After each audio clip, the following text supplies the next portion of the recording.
War. What is it good for? Absolutely nothing. Hello, everyone. I am the Comics Kid 2099, and I am joined today by Connor Nielsen. Connor, how are you doing today? Hello, Happy New Year, everybody. I'm doing all right. Yes, Happy New Year and Merry Christmas. This will be going up just a couple of days before the New Year. So we are the very last people on planet Earth, in this entire galaxy, actually, to talk about Star Wars: Rise of Skywalker. This is Episode 9 of what I guess they are calling the Skywalker Saga, which is basically every Star Wars movie except for Rogue One and Solo. And I saw it earlier this week. I saw it on Monday. And Connor, did you see it opening night? I watched it opening night with me and 8 of my friends and family saw it on Okay. opening night. Connor is going to tell us a little bit about this movie, and then we are going to talk about it probably for many hours. Connor, what do you have to say about this movie? All right, so Star Wars: The Rise of Skywalker is. Can you guys hear me? Yeah, sorry, I can hear Hey. you. All right, cool. Sorry. The plot of The Rise of Skywalker is like 2 movies in one. What we have going on here is in the opening crawl, Palpatine's back. It's not a spoiler on the poster, and this is a spoiler talk, so turn away if you haven't seen it already for some reason. And you also don't know the spoilers, which I don't know how you managed to get this far without it, but we're doing it. Um, so Palpatine's back, and Supreme Leader of the First Order, Kylo Ren, hunts him down, and then he finally finds him in the earlier minutes of the movie. And I guess the entire galaxy knows that he's back. And so the Resistance is trying to find him because he's a bad guy, and Kylo Ren's trying to find him because Palpatine challenges his supremacy of the galaxy. And Palpatine says, "Hey, this other thing called the Final Order, which is this big like doomsday fleet. Every Star Destroyer is a Death Star now, and I don't know why I didn't just start with this, but I'm gonna make it the Final Order now, and you got to go kill Rey, and then I'll give you the Final Order, and then I got like weird skeleton hands because I'm alive somehow. We never figure out why. And then Rey is training out how to be a Jedi with Carrie Fisher, who is kind of brought back through some strange repurposing of footage from The Force Awakens. And then they're like, well, we got to find Palpatine, so we're going to go on a bit of a MacGuffin, Indiana Jones style quest, looking for different artifacts, wayfinders, and knives where I don't know when they would have possibly been made. And we got to go to Burning Man, and we got to go through a cave, and we got to hop across the galaxy, and eventually we got to find Palpatine and I guess kill him. But also I need to become a Jedi, and Poe and Finn and other people from this trilogy are in this movie. It's a very, very complicated movie. So, Comics Kid, I have been dying to know what you thought of this movie. I saw a comment you made on a Facebook post earlier today, and I am just waiting with anticipation to know, what did you think of Star Wars Episode 9, The Rise of Skywalker? I did not like this movie. First of all, if you're in the future and you're listening to previous podcasts that Connor and I did, we talked about The Last Jedi, and when we talked about it, I was not too crazy about that movie. I don't remember everything I said. I just remember not being a big fan of that movie. I actually, before watching Rise of Skywalker, me and my family rewatched The Force Awakens on Thursday night, I think, and then The Last Jedi on Friday night.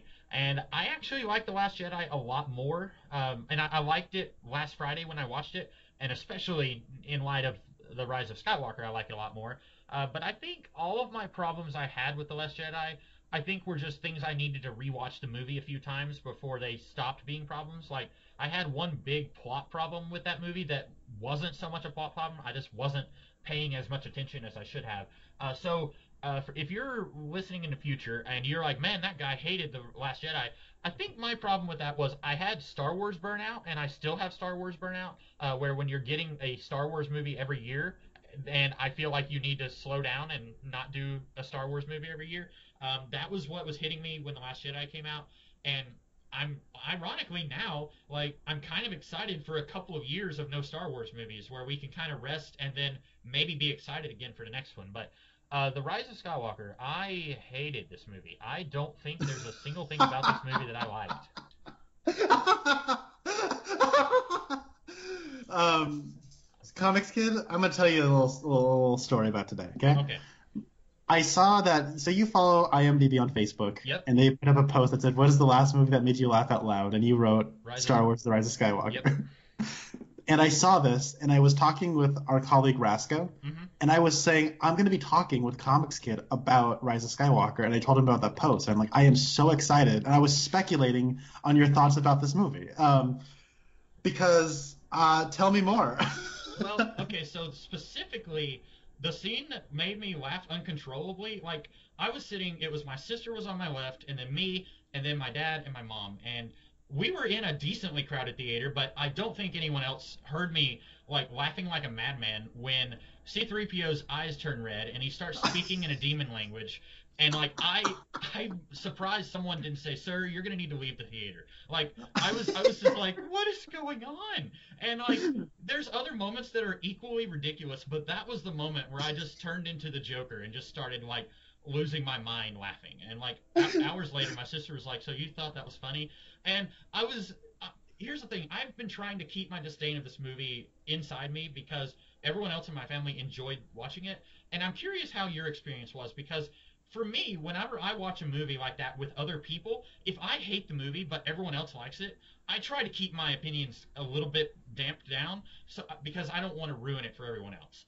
Now it's totally different. All bets are off whenever you're doing a spoiler podcast because anyone who's coming here, you knew what you were getting into when you got in here. But like my family all seemed to enjoy this movie. There were a few things where they're like, "Hey, that didn't make sense," but they all seemed to like it. And so I didn't want to say, "Well, sit down," because I have, a 2,000 word essay on why this movie sucked. I don't want to do that. Like if they enjoyed it, then I'm just like, okay, they enjoyed it. I'll just keep to myself. But when she said like, "So you thought that was funny?" I was like, yes, but not in a way that I think they wanted it to be. Like I was laughing at the movie, not with the movie at that point.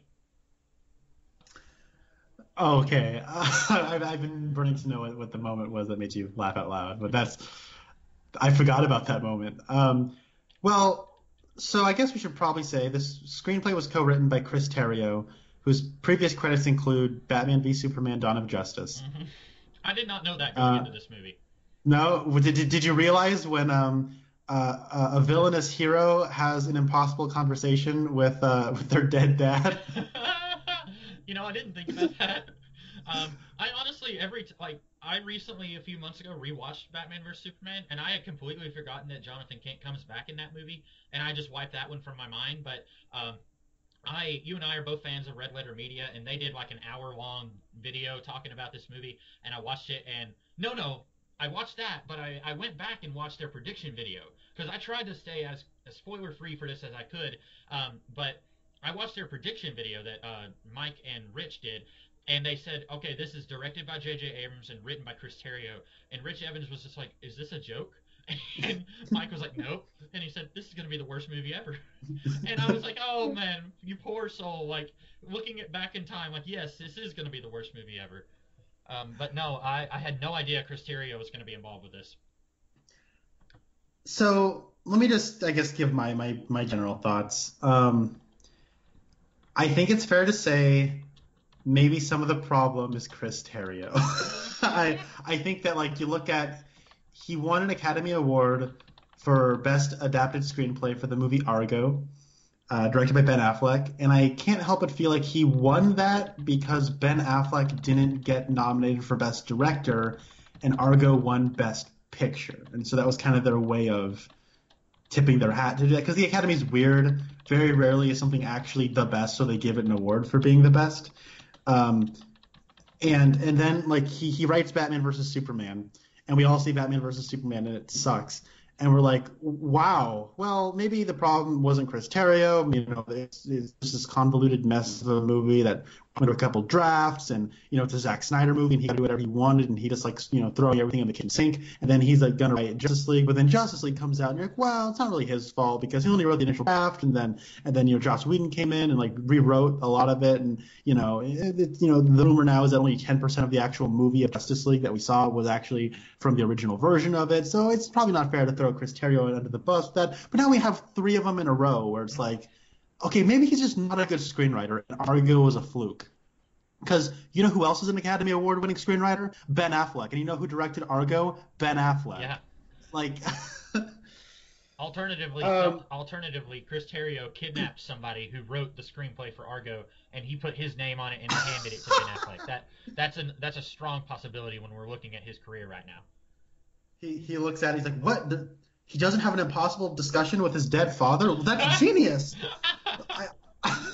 So let me just say, I don't hate this movie, because I could never take it seriously as a real movie to hate it. I was kind of paying attention to the critical response of this movie. I remember when the first world premiere reactions came out after it, and while you did have your usual, oh my gosh, I had an experience with this movie kind of response, you did have a lot of people going, I don't know about this one. And that kind of had me going, oh, okay. And then I saw some, I watched some reviews on it, and the reviews are generally all over the place. And so I tempered my expectations, and I rewatched all of the Star Wars movies leading up to this, in chronological order. And I love The Last Jedi so dearly. It's one of those things where I know that movie has an impassioned amount of people who hate it, and I guess I should say a number of people who are impassioned in their hatred for that movie. And it's one of those things where I feel like I am watching a fundamentally different film than the movie that they hate. Mm-hmm. And it's like the definitive contemporary Star Wars movie that I always wanted, and I got it, and I'll always have it. And there's nothing that a third movie in this trilogy can do that will ever take away that movie from me. I dearly, dearly love it. And if they ever alter it and do some weird special edition stuff to it, I have the Blu-ray. You know what I mean? Like, it's mine. And so that movie kind of more or less ends on a clean note. And I could honestly take or leave whatever they gave me this time around. And they gave us this, and it's a giant convoluted mess. So you know how when you're like, maybe you're in like a group setting, and there's like 4 people sitting around, and one person's saying something, and then you slip in like an inside joke, and everyone's confused, but you have kind of like this devilish grin on your face. Mm-hmm. Has that ever happened? Ever been in that situation? Yeah. That's kind of like the face I had on my face the whole time I was watching this. Mm-hmm. I couldn't take it seriously as like a real movie. I was like, yeah, sure, why not? Like, that was kind of my reaction to just about everything. I would say it felt like a fan film, but it didn't like focus on things in like a self-serious masturbatorial way that like fan films do. It just sort of like, oh, you like that? That's cool. Anyways, next thing. It's so fast-paced. It's like a parody of a J.J. Abrams movie. And I thought it was bad, but I also had a good time watching it, and I'm not sure how much of my good time watching it was ironic, though. So, yeah, I want to watch it again if that's any indicator. So, yeah, this is a movie that in like 10 or 15 years, I want to see people, because I've been seeing a lot of like interviews where the actors just seem like they're really fed up with Star Wars, and to a degree, like I can see how some of them are justified in being fed up, but I'd really, in like 10 or 15 years, I'd really love to see like Oscar Isaac and Daisy Ridley talk about like, yeah, that movie was garbage. Like, I want to see their experiences, their candid experiences, because they're probably on contract. Like, you can't say anything negative. You have to be positive.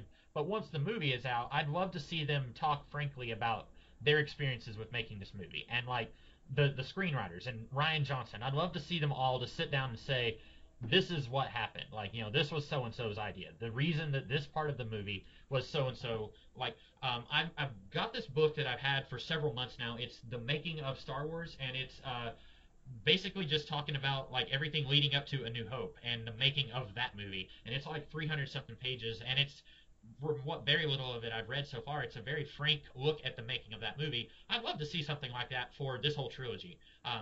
to be honest, but this movie in particular, like, I'd really love to be a fly on the wall when all of this movie was getting made. Like, to see, like, okay, whose decision was this right here? Was this a studio decision? Was this Chris Terrio slipping something in? And, like, you were saying, some of this is Chris Terrio. I'm curious, like, at which point does the director lose their power? Like, can a director say, okay, this is an awful script. I would really love to redo it, but the studio wants this to come out in December 2019, and I don't have time to get another script. I don't have time to get another screenwriter, so I have to work with what I have. I wonder if that's what was going on, or if J.J. Abrams was really happy with this script, because I was I was happier with The Force Awakens than I was with this. I don't know what everyone else thinks, but I think that's a better movie than this one. And Lawrence Kasdan wrote that, and he was involved with the original trilogy. So I wonder if we had a better screenwriter, if this would have been a better movie, or if we still would have had some of the same problems this movie has. Yeah, well, I think it's very telling that the first thing we're talking about this is how this thing got made. Like, that's telling, and I'm sure we'll get into the actual nonsense of this plot. But yeah, let's talk about this. So it is co-written by J.J. Abrams, so he obviously shares some of the blame. The problem is, I don't know what makes a J.J. Abrams movie a J.J. Abrams movie. I don't know what his fixations are. I don't know what his storytelling hangups are. When you watch a Christopher Nolan movie, it's like, okay, a lot of his movies deal with men who are very obsessive, very emotionally withdrawn, have suffered some kind of tragedy, usually the death of a wife, and so they bury their grief and guilt. They usually feel guilt in their work, and that's probably what's led them to being emotionally withdrawn, and why they are an expert is because they just spent so much time dedicated to this, their craft as some kind of coping mechanism. Like, that's Inception. There's that in The Prestige. There's that in Memento. There's that in Batman Begins. Mm-hmm. It's like, that's a Christopher Nolan film, and like, he does reinvent his wheel a lot of the time.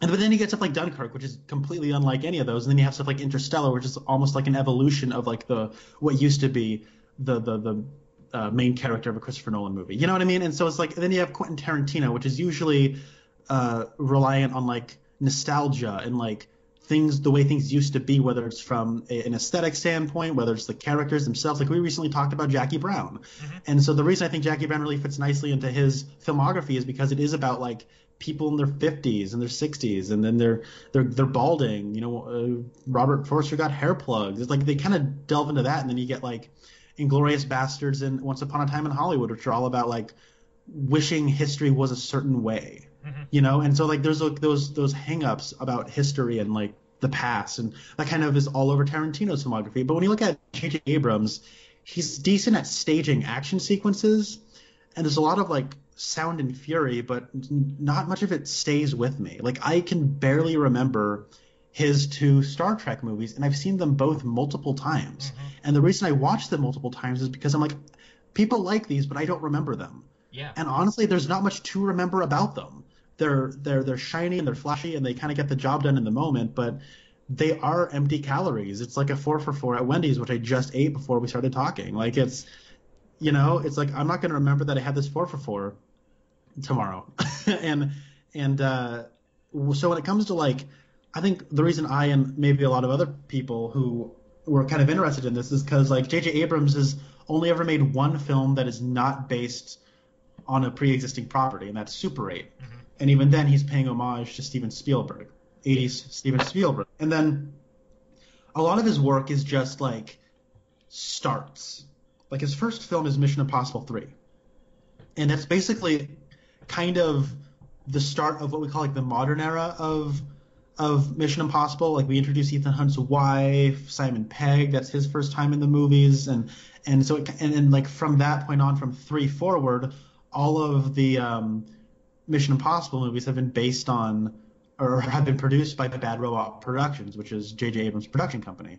And then you look at, he did Alias, but he only did like the first 3 seasons. And he did Lost, but he was only around for the first 6 episodes. And he did Star Trek. He rebooted Star Trek. He gave us a new start to Star Trek. And then you get Star Trek Into Darkness, which is basically just looping back around so it can end with the beginning again. And then he does Force Awakens, which is a new beginning. It's like, okay, I would love to see the way J.J. Abrams ends stories. I know how he starts stories. I'm very familiar with that, but how does he end stories?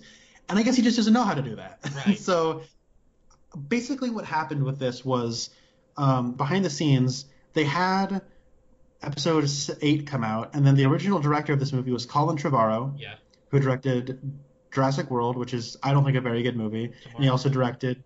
Tomorrowland, or was that... No. No, it was Jurassic World. Okay.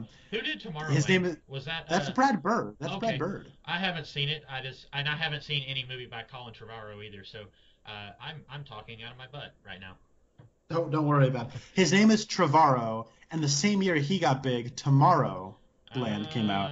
That's probably where it kind of got intertwined. But I'm not a big fan of Jurassic World, and he made a movie called The Book of Henry, which is one of those like smaller movies that everyone loves because it's so bad, but not everyone has seen it. But it's just hilarious and so such a misfire. But like he did that when he was gonna movie, something about it had Aubrey Plaza in it and it was a time travel. Oh yeah, Safety Not Guaranteed. Yeah, is that what it was? Like I said, I haven't seen that one. Yeah, I've been hearing about all these but I've never seen any of them. But yeah, what happened with him? Did he get in a feud with Kennedy or something? So Kathleen Kennedy is kind of notorious at this point for hiring talent and then realizing they're not the right fit or something. Mm-hmm. And so Lord and Miller, the Game of Thrones guys, are no longer doing their trilogy. Oh yeah. Let's just thank the stars for that one. I know like we don't talk about Game of Thrones a lot on this channel. I've read the first few books. I'm aware of the show, and everything I'm seeing about the last few seasons of the show like makes me really glad. But at this point, maybe it would be a step up. Who knows? I don't know. But yeah, that's right. I forgot that they were attached to a Star Wars movie.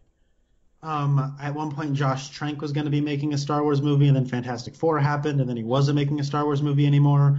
And then, there's just kind of been this revolving door of talent that's kind of, and it's like one of those things where I guess she struggled with the balance of being a producer but also being the president of a company.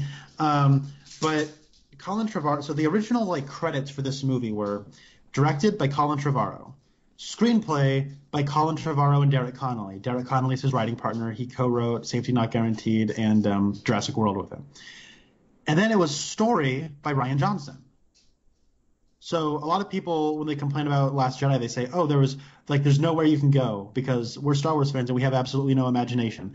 And so I have no love for Star Wars fans, so whatever.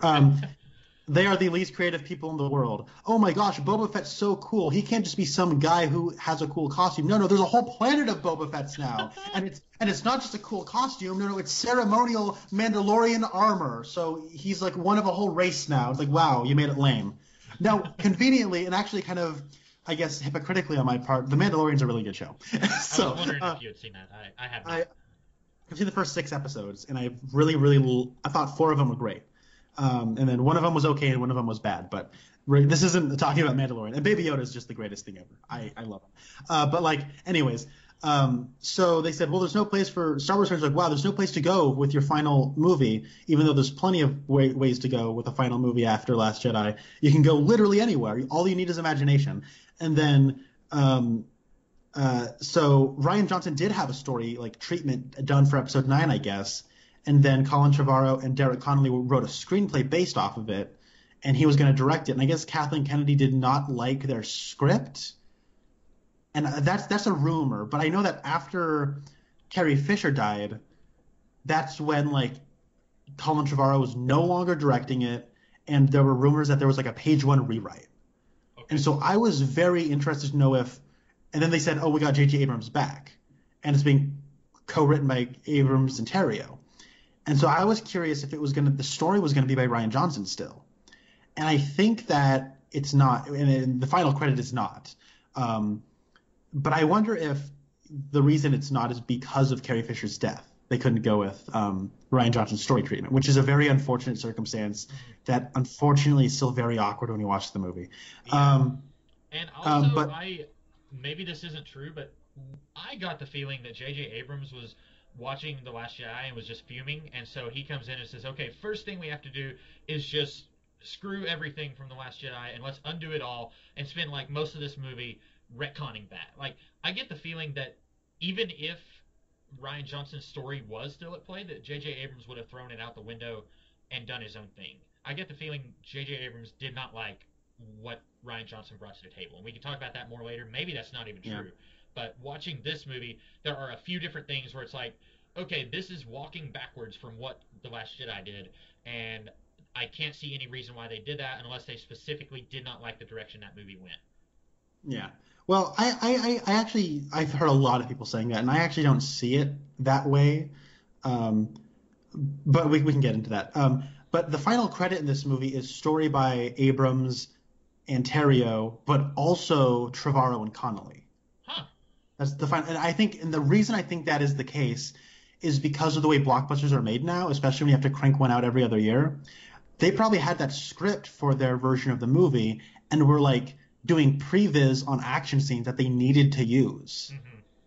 Otherwise, all special effects for the action scenes that we're no longer using, that's just wasting money. So then they had to incorporate those story beats for why those action scenes were there. So And that's my guess. That's only speculation, though. and it could be you look at like X-Men First Class where there's like 6 different writers credited, and there was a Magneto origin screenplay that was floating around before X-Men First Class was made, and they credited the guy who wrote that screenplay as a story by on X-Men First Class, and it could just be that they credited Trevorrow and Connolly, but maybe they just some very broad ideas.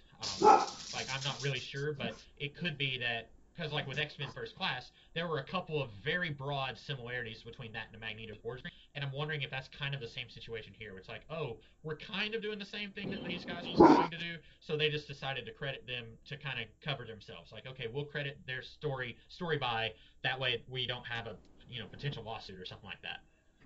Yeah, that's an entirely possible thing as well. But what ended up happening out of this was Kennedy called Abrams and was like, hey, I just need you to come back and just do episode 9, and it's weird to me that like they didn't give him more time. Mm-hmm. And it was like we said December 19th, December of 2019, so that's what we're gonna do. And that just seems to me like, did you see that movie Ford v Ferrari that came out recently? I did not know. Okay, so there's a point in that movie, and this is a spoiler for that movie, but like it's during the big Le Mans race, and it's pretty much clear at this point that the Ford engine being driven by Ken Miles, that was designed by Miles with Leonard Shelby and Carroll Shelby, and they're on the racetrack, and then like the PR guy goes, I've got an idea. Ken Miles is like, he's running away with the race, and I can't let that guy, because he's not a Ford man, win the race. So I got this idea. How about all 3 of our racers cross the finish line at the same time? Just think about it. Ford, Ford, Ford. It'll be a monumental moment for the company. And that's what it feels like Disney is doing this year, where they're like, think of just how many billion-dollar movies we can have in one year. We can have Star Wars 9 and Frozen 2 and Aladdin and The Lion King and Toy Story 4 and Avengers Endgame. And is there anything I'm missing? Like, it just seemed like, why not just let's go out. It's like they're so in love with this romanticized idea of finishing out the decade with all these billion-dollar movies, and then Bob Iger can retire by having the best year in movie history. And it's like, how about the actual movie's good too? Because the Lion King movie was not good. I didn't like it anyways.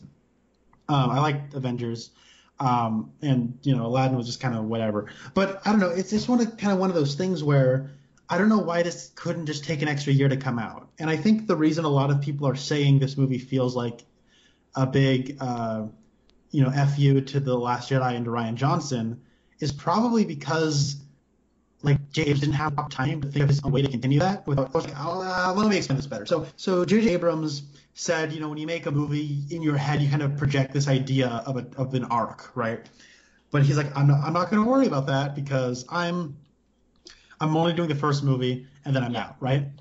And then Kathleen Kennedy's like, well, I can't change the release date for some reason, even though I'm the president of Lucasfilm. I can't change the release date for some reason.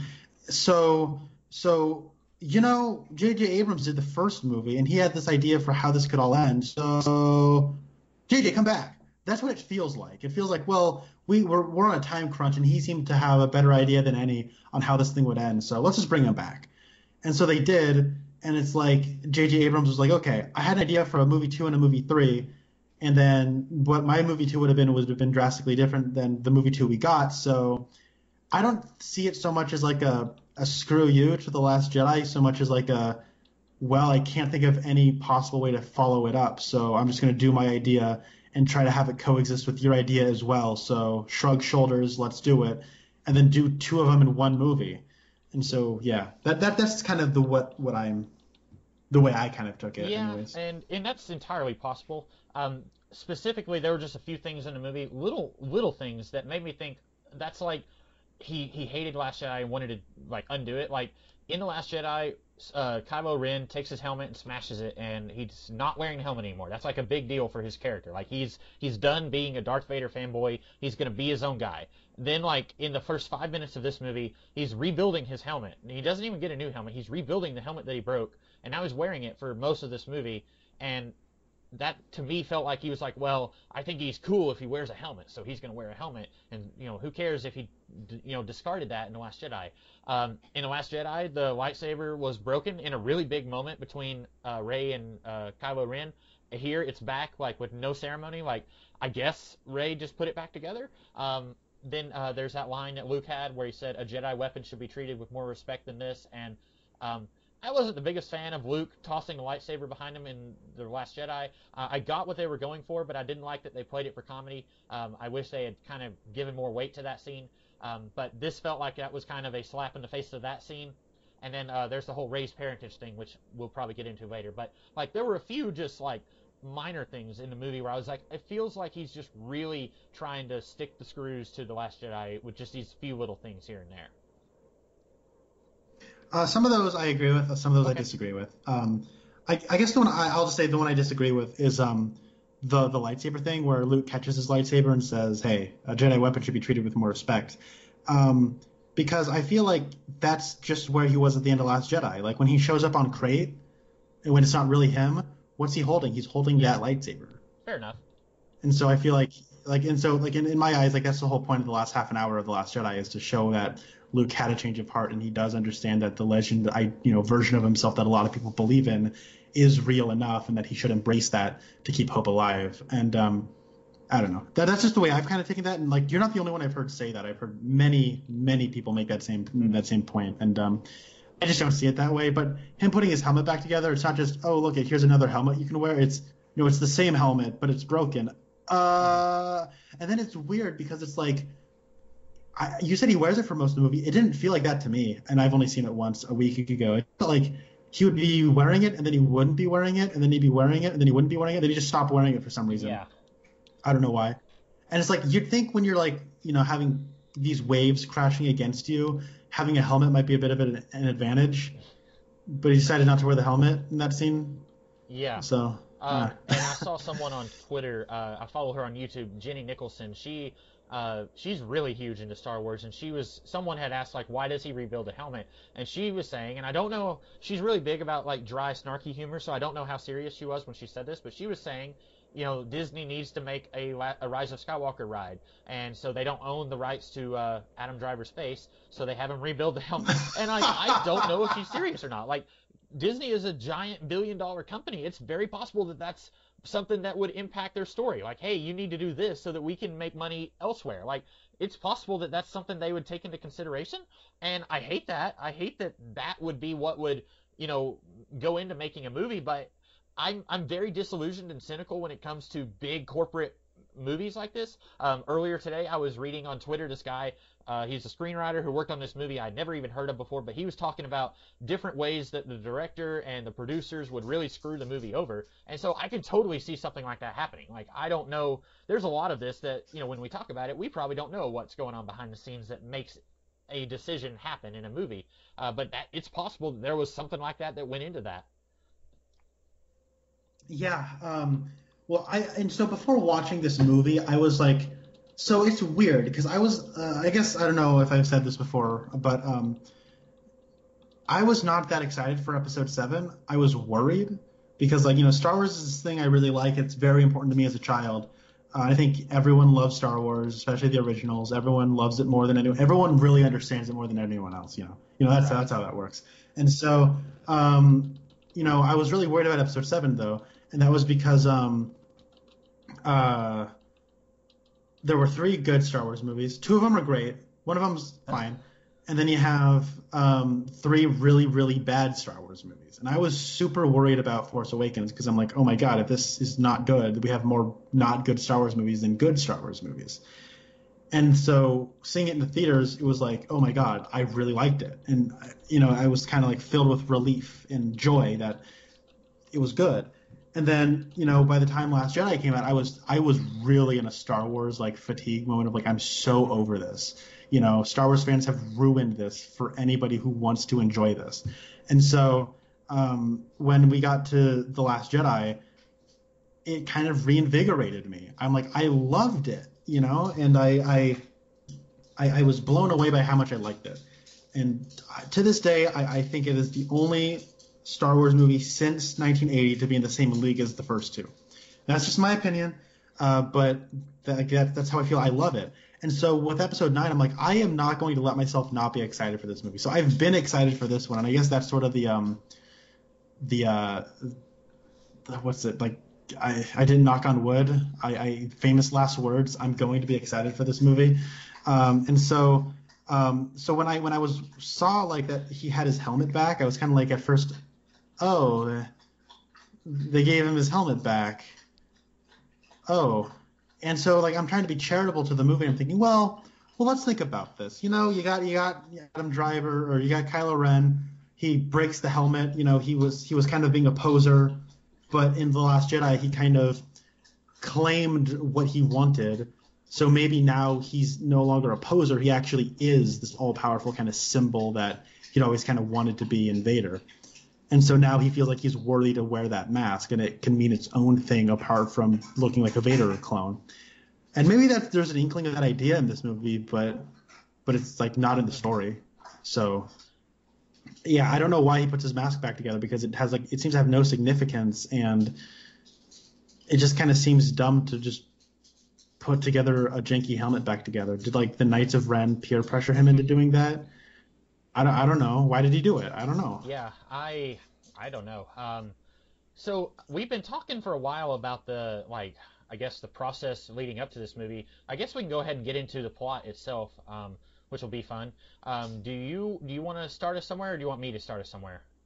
I've been talking too much. Okay. You take I've got somewhere. about 3 single-spaced pages of notes here, so I'll try not to dominate things. I'll try to pause and give you chances to address what I've got here. But I guess the first thing I should say, I had been hearing rumors for 6 months that Palpatine was going to be in this movie. Apparently there was a panel at some convention where J.J. Abrams brings Ian McDiarmid onto the stage and says hey, Palpatine's going to be in this movie.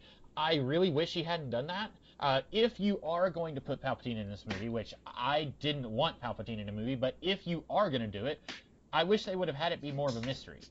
Don't put Ian McDiarmid in a panel and reveal that Palpatine is going to be in the movie. Don't put Palpatine's name as one of the first words in the text crawl, and then don't have Kylo Ren meet him 3 minutes into the movie. If you're going to bring back this major character from the previous 6 movies, build up to that. And this is where I am so fundamentally confused about why Kathleen Kennedy thought it was a good idea to do a trilogy featuring the same characters and plots carrying forward from one movie to another, and then try to get a different person to direct each movie and write each movie. That seems so weird to me. If you're going to do a trilogy, which is basically one big 3-part storyline, one story stretched out over 3 movies, get one person to direct all 3 and get one person to write, or 2 people to write, get a team of writers. I don't understand her strategy of let's get J.J. Abrams for this one, and let's get Rian Johnson for this one, and let's get Colin Trevorrow for this one. That seems so that's a wrong approach to take. And I don't know, maybe she's more wise than I am, maybe she had a plan, but I think a lot of the problems of how this trilogy went and a lot of where it falls apart is because there were too many cooks in the kitchen. Everyone is in here. I saw someone, they call this the hand in a jar metaphor, where it's one person puts their hand in a jar and it's fine, then another person puts their hand in a jar. The more hands that go in a jar, the jar is going to risk breaking. And so I think if if you are going to put Palpatine in this trilogy, I wish they had seeded his appearance and his presence earlier in the trilogy, and then this wouldn't have felt so weird, where they open and say Palpatine's back. Don't do that. You should have been seeding him earlier on, and I don't know if J.J. Abrams was planning to bring Palpatine back. I certainly don't think that Rian Johnson had any plans to bring Palpatine back.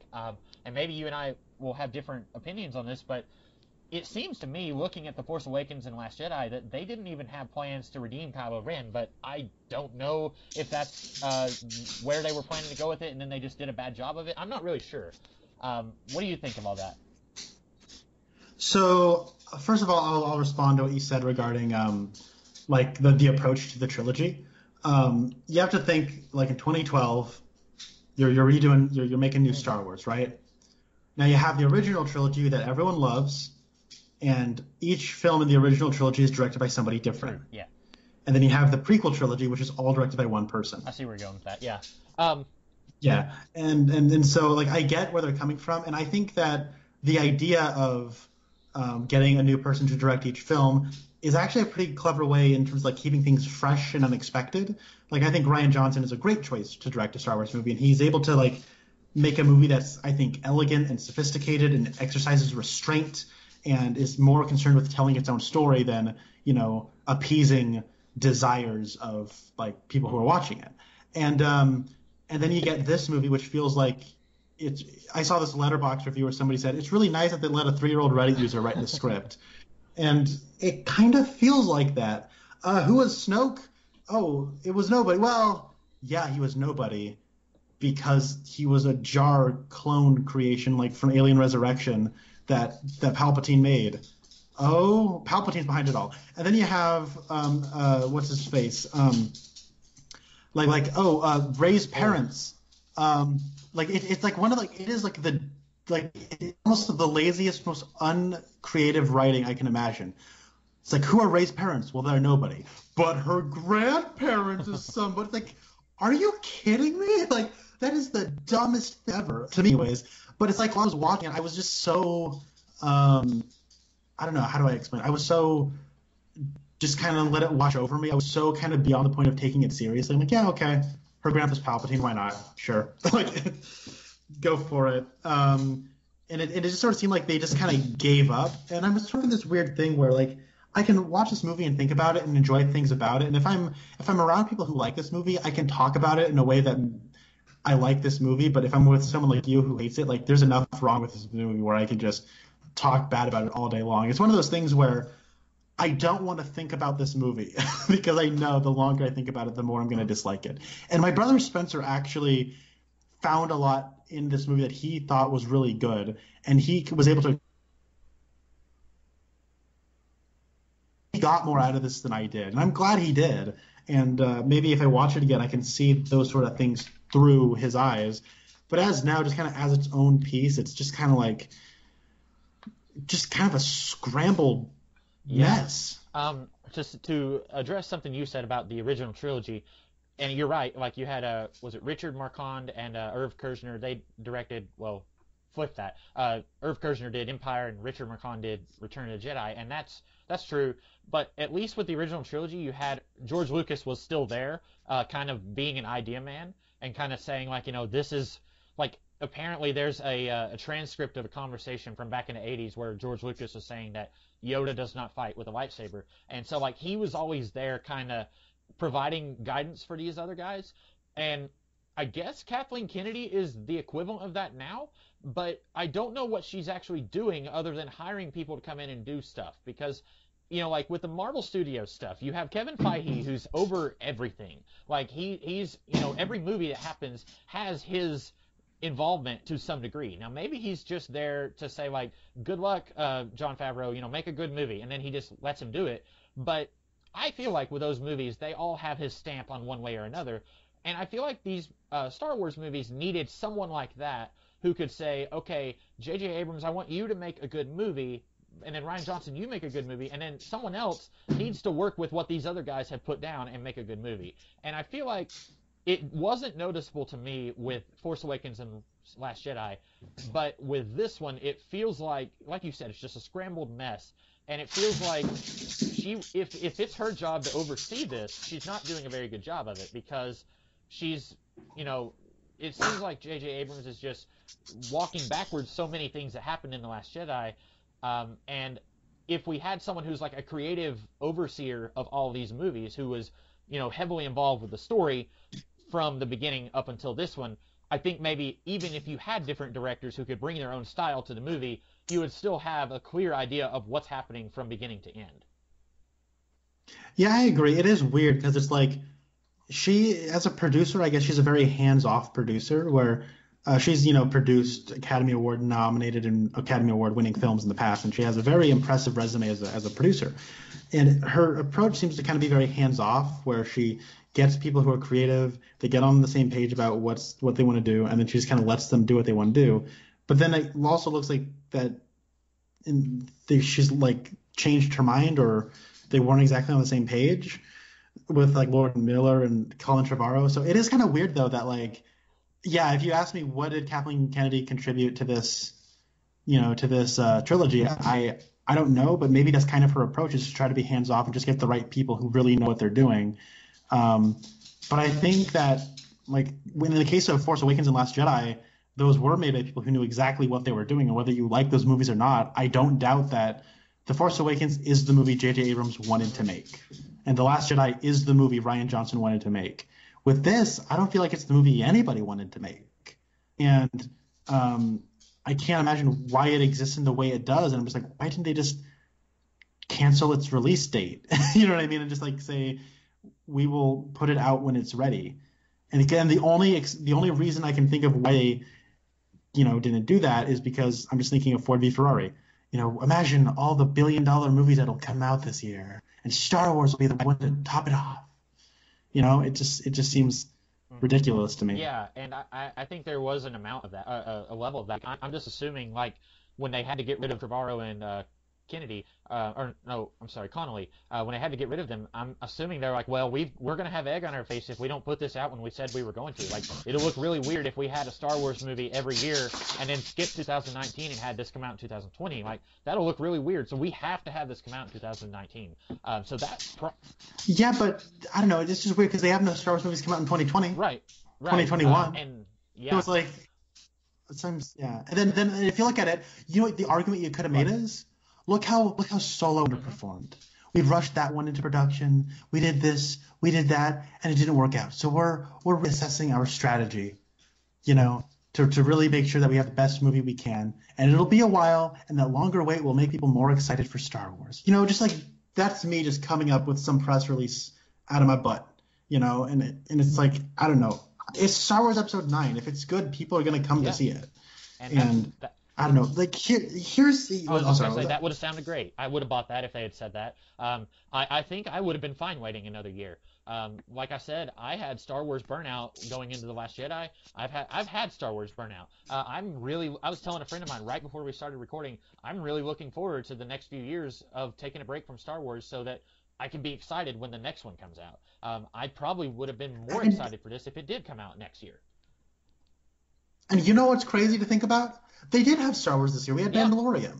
We're getting the Obi-Wan Kenobi show. It's like, it's on Disney Plus, but it's still Star Wars, and it's still something a lot of people are talking about. And they're probably making a killing off of merchandising Baby Yoda. You know what I mean? So it's like, it's just weird to me that like this had to come out now, and it just sort of feels like with the show kind of on at the same time, it just kind of feels like, I don't know, the way the movie is kind of right now, it opened significantly less than Last Jedi. It's the only one of these new trilogies to open up below $200 million. Which, that's like first world problems, like ridiculousness, I know. But like if you're just looking at it, Force Awakens opened up to almost $250 million, which was insane. And then you have Last Jedi, which opened to 220, which is still extremely impressive. That's one of the highest opening weekends of all time. And of course, it was going to have a slight dip. Like, what's the percentage drop from 250 to 230? Like, not even 1%, I don't think, right? And so it's like and then you have this one, which opened like almost $50 million less than Last Jedi, and it just kind of seems like, I don't know. there's boycotts. I don't care. Like, I don't know.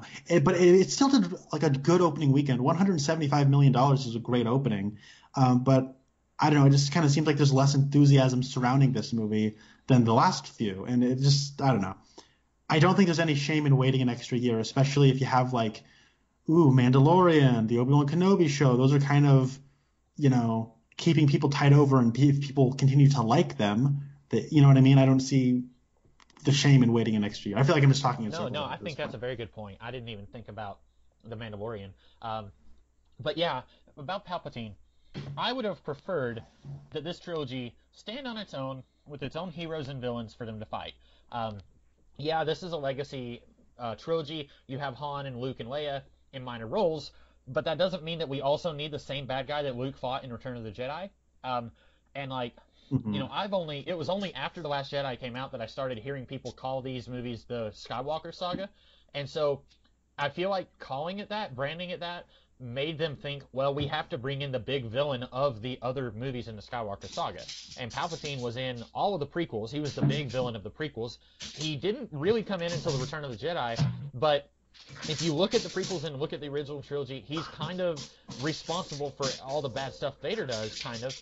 And so he's the big villain of the two previous trilogies. And so calling it the Skywalker saga, it really feels like Abrams, I don't know if he did this, if he brought Palpatine back because Rian Johnson killed off Lord Snoke in The Last Jedi, and he needs a big ultimate bad guy. I don't know if he did that, or if he did it to connect this trilogy to the previous two trilogies. I would have preferred... Yeah, it seems like a retroactive thing. Crap. Okay, let's bring up Palpatine.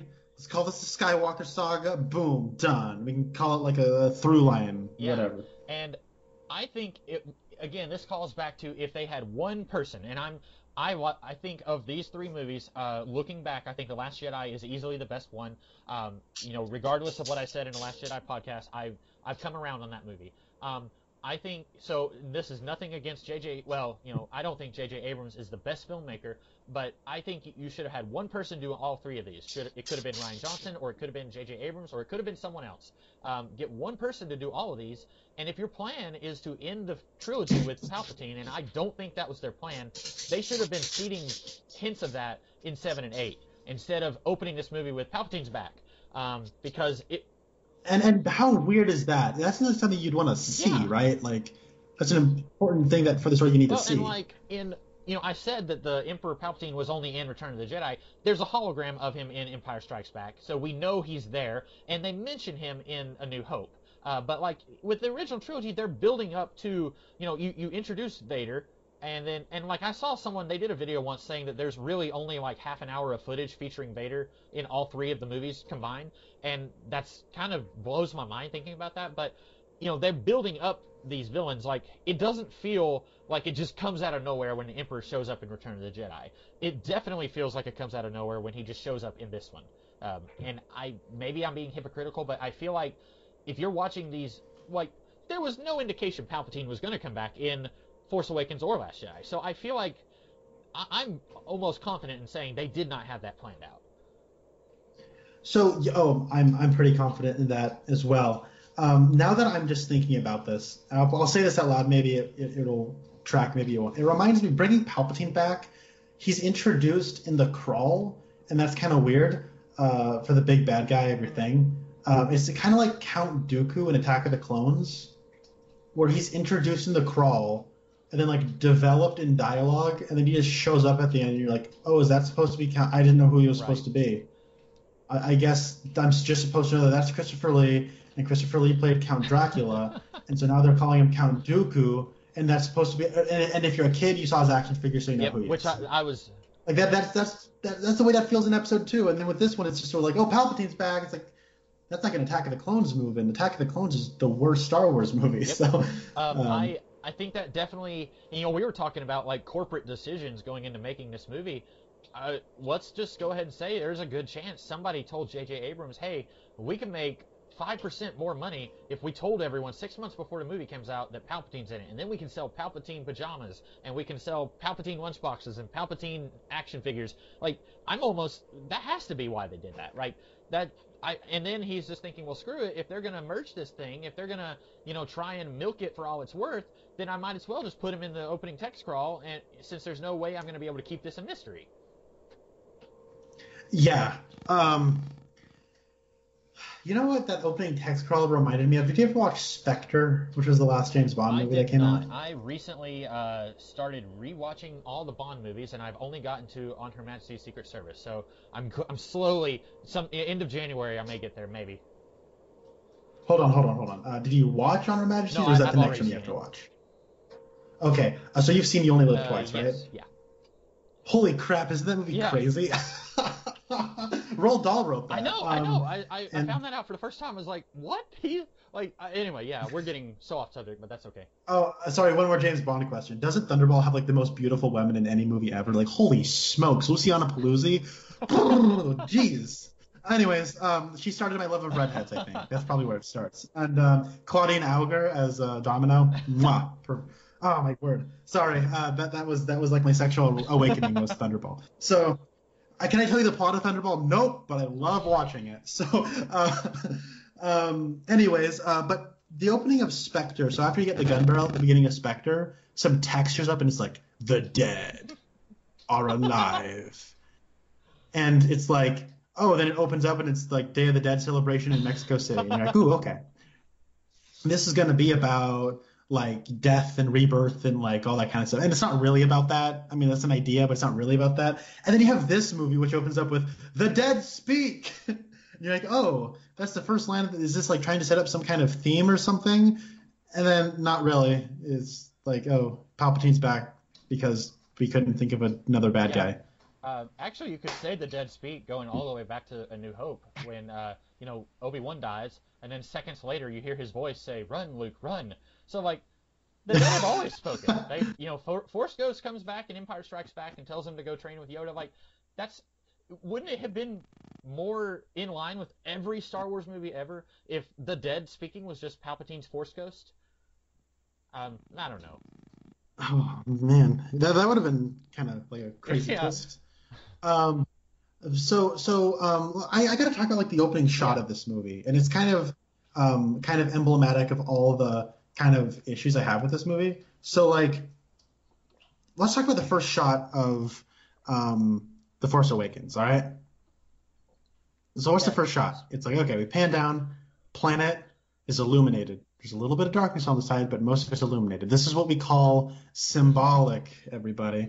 And then from unseen, underneath, the big dark silhouette of the Star Destroyer comes and eclipses the light. This is what we call symbolism, people.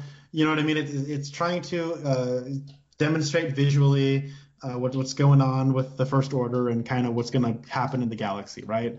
It's called visual storytelling. You know, there's a lot of thought put into that opening shot. I think it's a very good opening shot. From the get-go, it made me feel like I was in good hands with that movie when I watched it for the first time.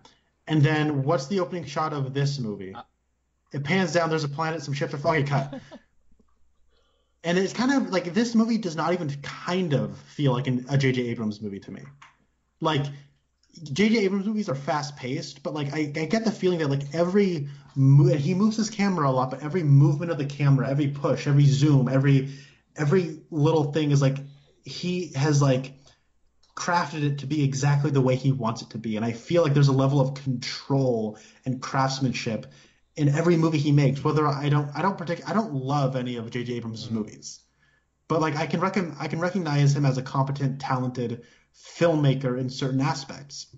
I don't think he's a particularly good storyteller, but I do think he's a competent filmmaker in terms of just like getting the job done. And that's why his movies are so popular, is because they do kind of grab your attention.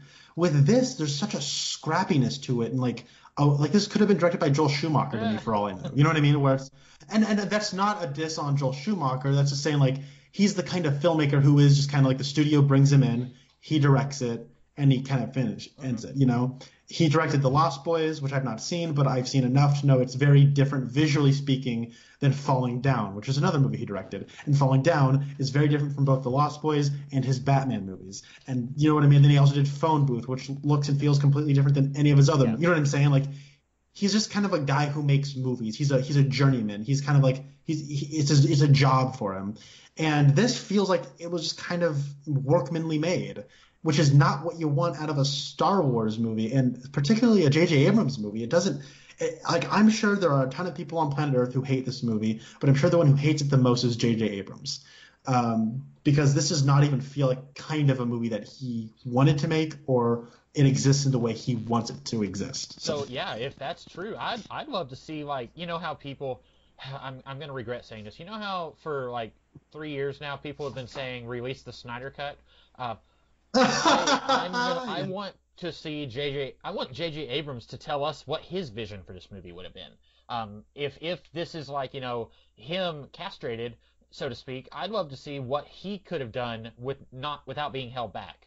And you know, I've been thinking that since The Force Awakens, because Michael Arndt, who wrote Toy Story 3, I think, he was going to write The Force Awakens, and then, air quotes, creative differences, he left the project, and so Lawrence Kasdan did it. And he has talked just very lightly on what he would have done, and it sounds interesting to me. I'd love to see, like, all these people who are almost Star Wars creators, I'd love to see what their vision would have been. That's just, you know, I'm always fascinated with behind-the-scenes drama like that, and, like, where the direction of the story could have gone. And so if J.J. Abrams, if this is him, like, compromised, I'd love to see where he could have gone. Yeah, me too. Do you remember in Who Reviews the Reviewers, the season we were on when Rasco Sorry, you cut out a little bit. When Rasco did what? Oh, he did a review of StarWars.com in our season of Who Reviews the Reviewers. Yeah. Do you think StarWars.com should add a tab of like behind the scenes drama? I'd be visiting that site daily to like look at all that. Yeah. Yeah. So let's talk about the plot. Okay, sorry. After the worst opening shot in any Star Wars movie ever, we cut down to a planet where Kylo Ren is taking people out in an awkwardly edited and clumsily choreographed fight scene that is very clearly a cut down, like stripped down version of a similar scene that probably existed as the midpoint of a different version of this movie. It's so weird, and like it doesn't at all feel like an inciting incident. The inciting incident happened in the opening paragraph of the crawl. That's not how you make a movie. Like this, it's so weird. And then we get like this action scene that's like kind of, there's a couple of interesting shots, but it's like you don't understand the stakes. You don't know why you're supposed to care. And then it's like he found a wayfinder, and then it fades into him going towards the Palpatine planet. So I guess the inciting incident is he has to go kill Rey. Yeah. Didn't he want to do that before though? Yeah, he did. Well, maybe. That was one thing at the end of The Last Jedi that they touch on in this movie, where like he's on the ground and she's in the Falcon, and they look at each other, and then she pushes the button. And while I do think that's the best of this trilogy, I was looking at that thinking like, why is he hesitating? And then this movie tries to answer that, and I come away not entirely satisfied with how they try to answer that. You know, where he's saying like, you tried to take my hand, and then she says, well, you could have killed me. You know, that scene. So. Yeah, I thought that was referring to like the throne room scene. I think it was referring to where he offers her to join him in the throne room, and then later on the planet Crate, she's in the Falcon, and I think she was referring to that, and he was referring to the throne room, maybe. Oh, okay. But yeah, it does look and feel like this movie was edited very slapdash and very contrary to what the script, we've already talked about, the script was probably not very good, but the editing, I don't think has done this script any favors. Kind of reminds me of another movie that was based on a Chris Terrio screenplay called Batman v Superman: Dawn of Justice. This guy either has like the worst luck ever, or there's something going on. Like, you know, I don't know if you've ever seen a video on YouTube called "How Star Wars Was Saved by the Edit," but it's this guy talking about how George Lucas's original vision for Star Wars would have been a much slower paced movie. Like there would have been 2 or 3 scenes of Luke, like in the first 20 minutes, just like hanging out with his friends on Tatooine, and Marshall Lucas basically comes in and re-edits the movie to be closer to what we have. And it talks about how editing, why I don't think of editing very often when I'm watching a movie. I think you're more kind of into the nuts and bolts of stuff like that. so you probably think about that more. But like, I think the editing, this shows editing can both save a movie, like with A New Hope, or it can make it even worse than what it already was, like with this movie. Yeah, no, editing is crazy powerful, and it's a kind of power that you have in your hand that you don't even realize the subtleties and the nuances of it, like even when you are editing. But you have to become aware of them. Let's talk about the crappy editing in this movie, and we're already here, but let me just I was talking with Rasco about this, and he brought this up, and I'm like, oh my god, you're right. So we do a fake out Chewie death, and then like almost immediately we say, oh no, Chewie's alive, don't worry, okay? But then the very next scene after we find out, we the audience know that Chewie is alive, you see them make a pact that they're going to do this for Chewie. Why would you play that scene in that order? Like, reverse them. Yeah. Right? The whole Chewie's death scene, someone else mentioned online, I don't remember who it was, it might have been Mike from Red Letter Media, he was pointing out, like, he already knew that Chewie wasn't dead because we saw him in the trailer. Like, there's a scene in the trailer where he's with Lando and the Falcon, and I didn't watch the trailer, but I remember seeing screenshots of the trailer with Lando on the Falcon, like, happy, and that's, again, that feels like, and I think J.J. Abrams is really bad about, he wants you to feel things, even if it doesn't make sense. He wants you to feel certain things. Like we said, he's very much a Spielbergian type director, or he fancies himself as a Spielbergian type. This kind of reminds me, Chewie's death very much reminds me of the whole C-3PO subplot in the middle, where it's like, they want us to feel sad, like, oh no, Chewie's dead, but the movie doesn't want to actually face the consequences of killing Chewie, so just kidding, there were actually 2 ships, and even though we saw Chewie get on that ship, he was actually on another ship. So he's not really dead, everything's okay. The C-3PO thing is kind of the same thing. You have C-3PO. So C-3PO read this dagger, and we'll talk about the stupid dagger.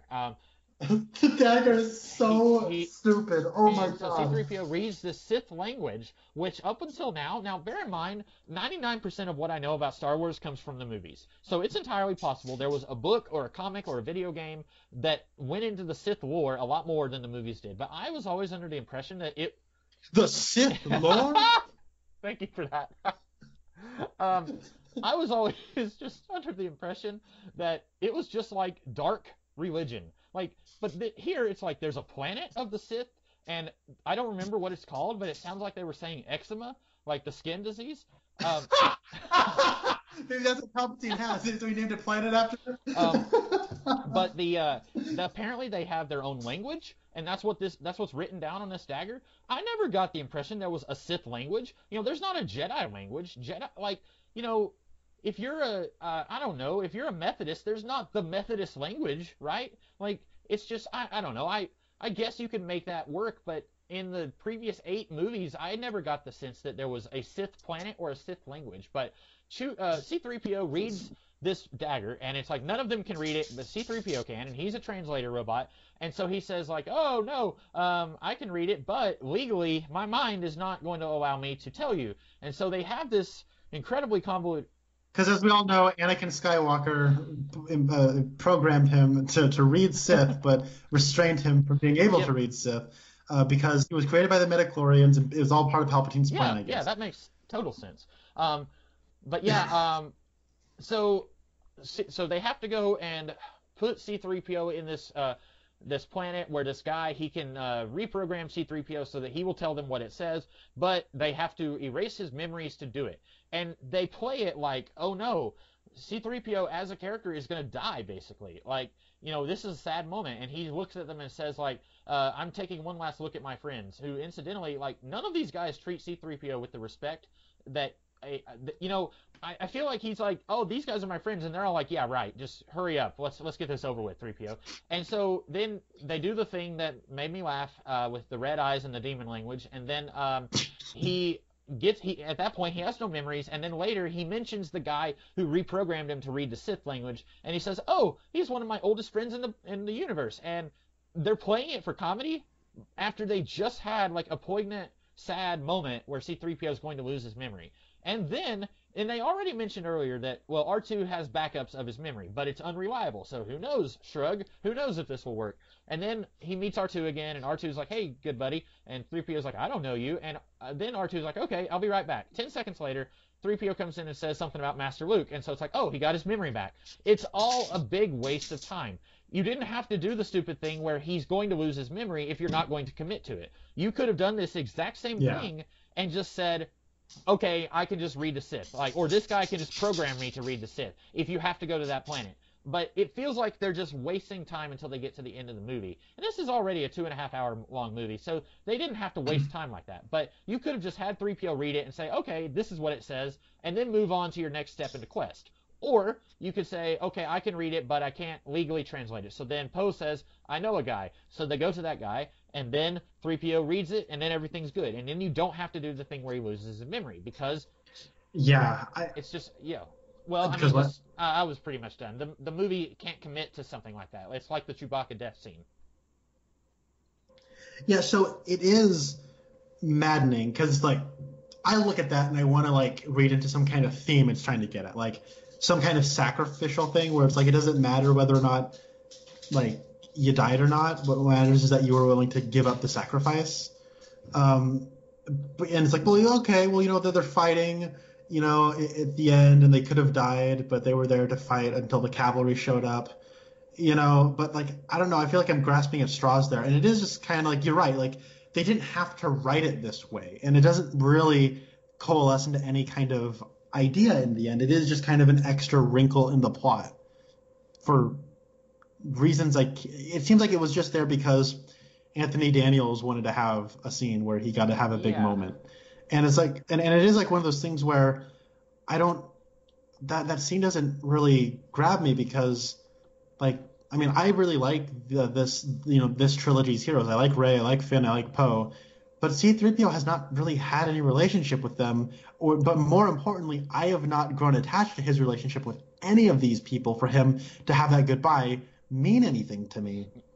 And then it almost you're saying that you had mentioned that we're playing his loss of memory, effective death as a joke. You're right, we do, but we also do it right when we erase his memory too, where you have that one droid who looks like a hairdryer who I really, really didn't like. He was just sad. And yeah, thanks. Was that supposed to be funny? And then Babu Frick was whoa! And then okay, we're back to laughing now, whatever. He just lost his memory. And so it was almost why did we try to play that as emotionally? It was almost like a mosquito flew into your windshield and your daughter was oh, that was kind of sad. Anyways, what's for lunch? It's you know what I mean? It was just sort of weird. I don't get why that was there. Let's talk about that stupid knife. Yeah. Okay, so when was this made? Because it seems to be just a normal dagger that's some ancient relic, right? And then so it must be ancient because in the last movie, Snoke's guards have blades and stuff. They have little lasers on the edge, on the blades of them. And that's the same thing with Dryden Voss in Solo has the same thing where he's got those double-sided knives that he swings around and tries to kill people with. And they have that same kind of thing where they're extra hot on the blades and they cut deep or hot or whatever. And this doesn't have that. It's just a dagger. So my mind goes, okay, well, they made it a long time ago. Okay. Now maybe I missed something, but when were that Sith language inscribed into it? When was it made?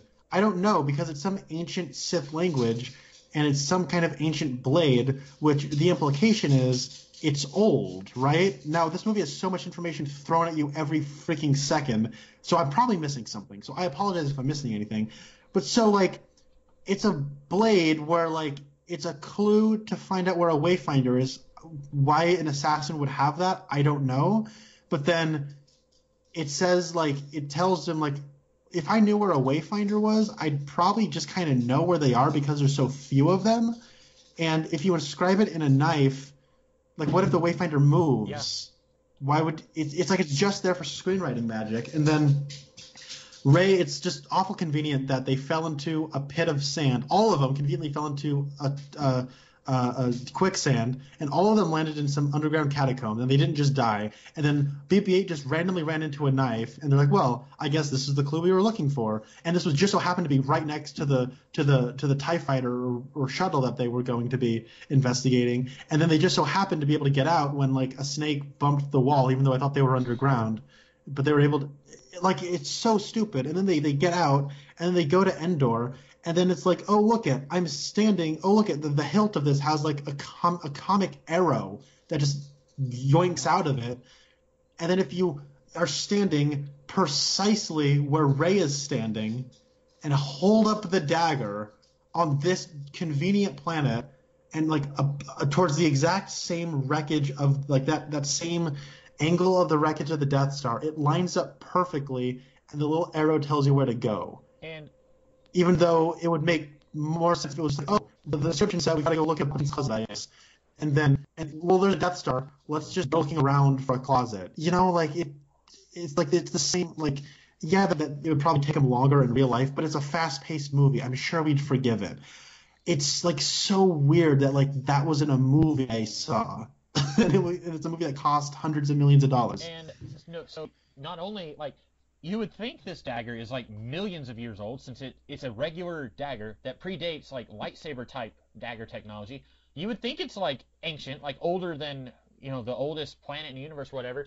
But it's a map that uses the Death Star. The Death Star just crashed like 35 years ago in this timeline. Yes, and yes. They do the same stupid thing that the Goonies does, and I don't know if you've seen the Goonies, and I like that movie. You know, I grew up watching that movie. I can't hate it. It's a fun children's action adventure movie, but there's this part in the movie where they're all standing on a hill, and they have this coin from like the 1500s, and the coin is a map that is using a restaurant built in like the last 50 years as a point on the map. Like when you hold the coin out and you're looking at the restaurant and the lighthouse and something else, all these things that weren't built when this coin was minted.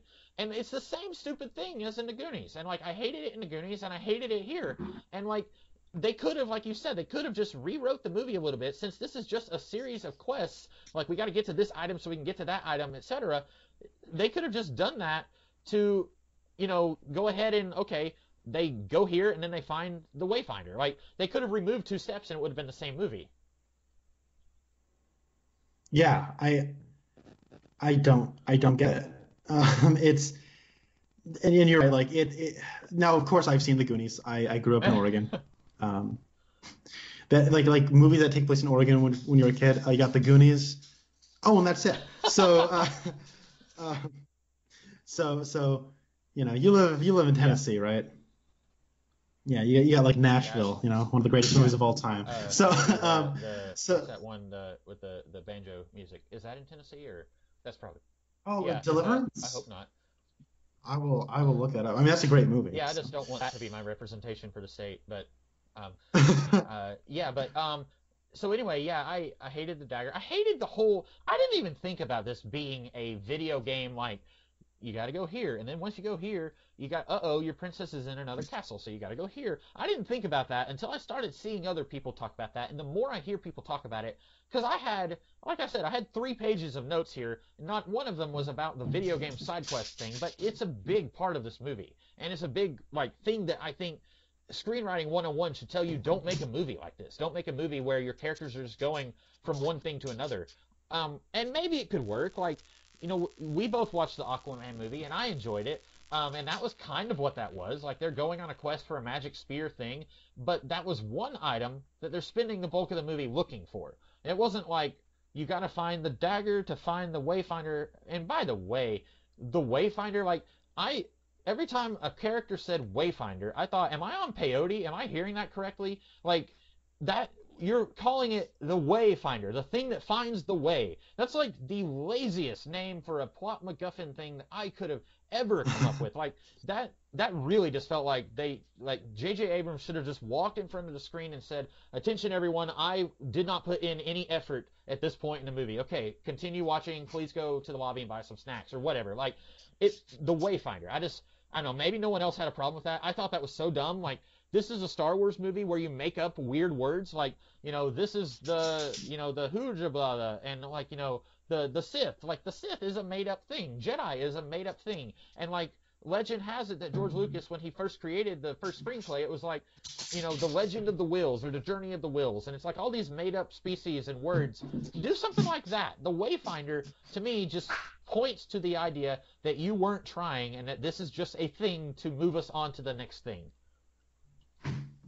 I want you to find me the Wayfinder. So I don't know. I didn't have as strong of a reaction to that, but you are kind of right. It is a weird, kind of lazy thing. And I don't know. I think like kind of like a plot MacGuffin, like a scavenger hunt sort of thing, it can work. And it seemed like this was trying to go into more of like an Indiana Jones style direction. And well, Indiana Jones for a little bit, but it all kind of culminates in one of the, like, I don't know. I think the lightsaber fight between Rey and Kylo Ren is neat. I didn't think any of the lightsaber fights were particularly great in this movie, but there wasn't no like Rey and Kylo Ren versus the guards, right. and heck, like that when Kylo Ren is fighting Luke's projection, that's an awesome scene. Neither of those scenes do lightsabers clash, and that's why Last Jedi is so awesome. But that's one of the many reasons why that movie's so awesome. So. But it's just kind of one of those things where it's like I think of like Indiana Jones and the Last Crusade, right? And I think about I'm sorry, I got completely off topic. I went to two different directions at once. Let me wrap that one thought first. But like that whole fight that they have, I'm just thinking about that fight, and it's what are they fighting over? It's like their emotions are high, but neither of them really have any motive to fight the other one. Because they both want to go to Exegol. Yeah. Right? Both of them do. Kylo Ren wants to take Rey to Exegol because he's going to screw over Palpatine, right? Palpatine only thinks he has control over me, but he doesn't because I am going to take control over him and whatever, right? And so then Rey wants to get there so she can kill Palpatine because that's what the plot of this movie is. They're just trying to go to Exegol to kill the bad guy. And so... But she doesn't want to go with him because if she goes with him, she risks sitting on the throne. But if she does go there independently, he's probably going to know she's on Exegol because they have like that Force Skype thing. And so it's like, okay, I guess I understand why you don't want to go with him. You want to go on to Exegol on your own terms, and you're real hot and bothered about it for some reason. And then he's also kind of like, oh, it's got to be my way or the highway. And so he breaks the Wayfinder, kind of forcing her hand. And then they just hit each other a bunch of times. And then eventually she kills him. Why? I don't know. Because she kind of needs him because she doesn't know how to get to Exegol any other way. So it's like, what are they fighting over? I don't know. And that's like the big lightsaber fight that's been featured on the poster, been featured on the second poster. It's been featured in all like all the trailers and advertisements. And it's kind of a pointless fight. It just kind of looks neat, I guess, and dramatic. But then there was that one bit where like Nega-Ray showed up, and that felt like I watched a fan film for like 4 seconds. I guess that's called foreshadowing in hackies. It's called foreshadowing. So. Yeah, hold on. I got to talk about the Sith thing that you brought up earlier. So I was told that like by somebody who's a big like EU fan, like way before Disney ever bought Lucasfilm, that like Sith it's like evil Jedi, some kind of anti-Jedi religion or something, but it's also like a race of people that are just conveniently also called Sith, I guess. This is when I was in like middle school. I don't really remember this very well, but I guess that's what it is in the old EU, which I thought was the dumbest thing I've heard in my life. So I don't know if that's in any way related to that, where they just have this. But then you watch the prequels, and like who the Sith are is very unclear. Like there's that line, "Once more, the Sith will rule the galaxy," and it's like, okay, the Sith ruled the galaxy at one point. But there's only ever 2 of them, so I guess 2 Sith ruled the entire galaxy at one point. Yeah. And then in Phantom Menace we find out that they went extinct. All right, so were they like a race, or was it just 2 people that went extinct? I don't know. So then it's like, okay, so then we find out that like the Sith, like the oppression of the Sith will never return. So it's like, did the Jedi play a role in defeating the Sith the first time, or after the Sith went extinct, did the Jedi kind of rise to protect from another evil Sith-like threat from rising again? I don't know. It's a very ill-defined thing, and now there's a Sith planet, and there's a lot of like, it almost feels like a TV movie where there's like a bunch of Sith cloaks just kind of hanging out in a coliseum that may or may not be there. I don't know. But that's a whole bag of worms in and of itself. And there's a Sith language that this one bounty hunter or assassin who's a Sith bounty or assassin who we never actually see in the story. They're just kind of their own inherent. Oh my god, I feel like I'm just like talking in circles and I'm losing my mind.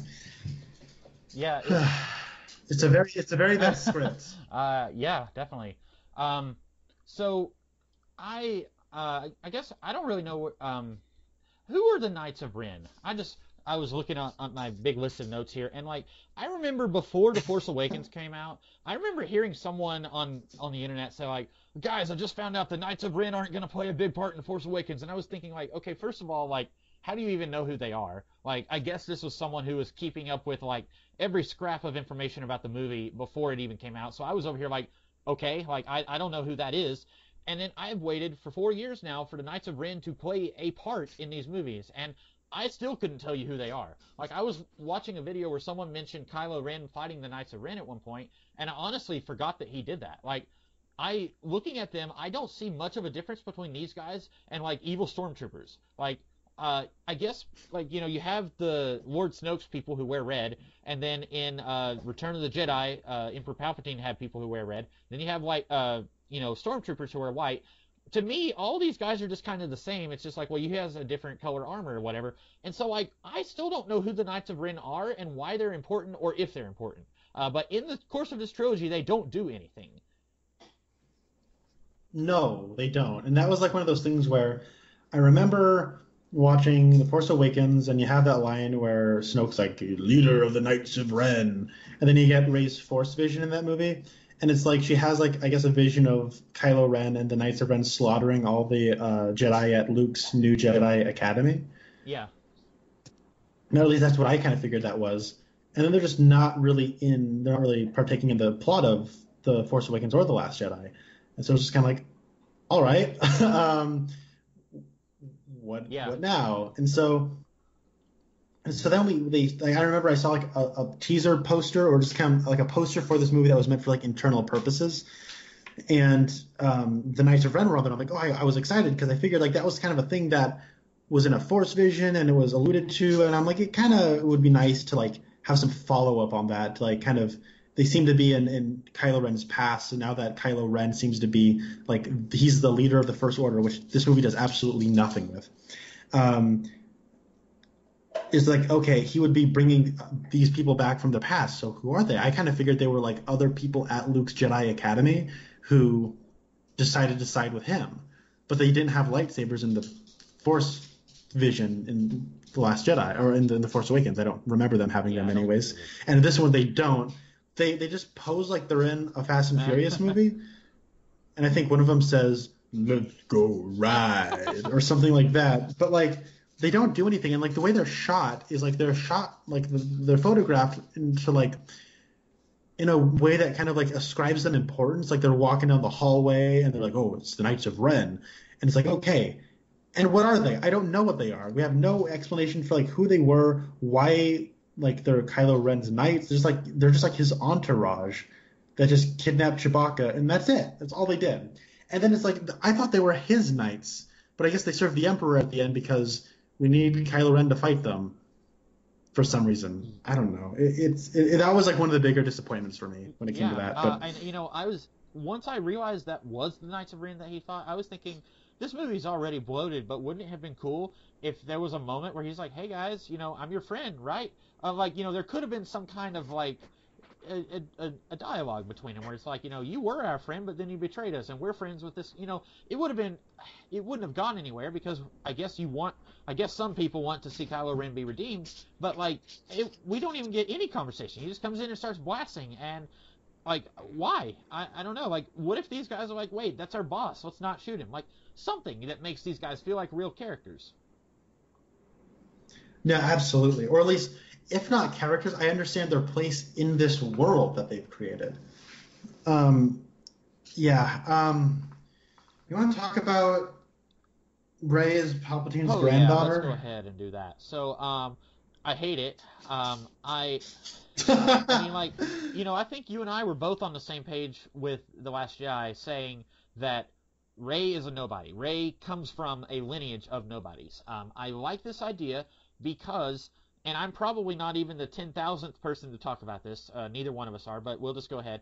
But it affirms the idea that you can be a nobody and still be a Force user and still have your own story. You don't have to be related to someone important. And this was started all the way back in A New Hope when Luke, his dad was a Jedi Knight, and now he gets the lightsaber and he becomes a Jedi Knight. But even then, you get the feeling that if Luke had died of the measles when he was 5, that Obi-Wan could have taken that lightsaber and given it to Han, and he could have told Han, this belonged to your father. Like, and then Han could have gone on to become a Jedi Knight, right? Like, you don't necessarily get the feeling, watching A New Hope, that Luke is important because he's the son of Anakin. You get the feeling that... Right, exactly. And I liked the idea... as soon as The Force Awakens came out, people were saying, well, maybe she's Obi-Wan's granddaughter. And I was just like, no, please, no. Like, let's just let her be someone. And thank the Lord that Finn isn't revealed to be Lando Calrissian's grandson. Like, I was really afraid they were going to do that.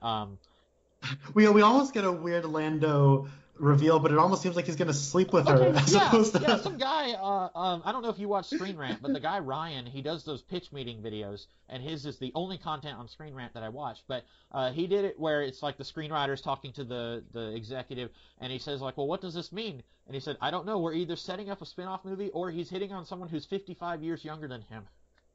And I was just like, yeah, what is that? Like, and we'll talk more about her character later. Because he's him, and he's Billy D. Williams, and he's got like that, hey, smooth daddy sort of thing. It's almost like, yeah, let's go figure out who your daddy is. And like the shot just lingers on her for so long. You think, it's probably his daughter, and then you go, wait, what? And then it finally cuts. But yeah. Anyway, sorry, we're talking about the and so thing. Anyway, I that was the one thing I was kind of nervous about going into this movie. Like, J.J. Abrams is coming back, and, we've already put to rest that she's a nobody, and her parents were nobodies. I was kind of worried that this was going to come back and say, just kidding, we're going to undo all of that. And then they do. Here's the thing. If that revelation had some kind of bearing on the plot that made sense, then I could have maybe forgiven it, even though it flies in the face of the idea that an unimportant person can be a Force-sensitive, important person in an overall story. But this revelation actually makes the story make less sense. Palpatine, sometime after the events of The Phantom Menace, after the events of Revenge of the Sith, where he's old and wrinkly and disgusting, he gets with a woman and has a son, and the son, I guess, grows up to be a perfectly normal dude. He has a perfectly fine, normal upbringing, and then he marries a lady, and then they have a kid, and then somehow, now you can maybe walk me through this, because I was a little confused. Somehow, they find out that the Emperor wants to put his spirit inside Rey, and so they sell Rey into slavery to save her from the Emperor, and then they go off, and I don't know, they die maybe? Why didn't the Emperor just put his spirit into his son? B, why does it have to be someone related to him? And I guess this comes more into, like, we could talk later about how Palpatine survived, because Mike from Red Letter Media, he did a video where he was talking about how he was sure that this is like the original recipe Palpatine, and the one in the original trilogy and the prequels was like a clone that he sent out there to do stuff. I was thinking, because in I don't know if you've read it, but there was an original extended universe comic book called Dark Empire. It's one of the first extended universe things. In that, Palpatine's spirit, basically, after the Death Star blows up, his spirit goes into another clone body. And I kind of thought it was something like that. I thought this was a clone, and the original guy was in the original trilogy and the prequels. Just the notion that we're talking about oh, he survived because of like cloning. It feels like we're talking about a stupid fan fiction. Like, I can't believe this isn't a real movie.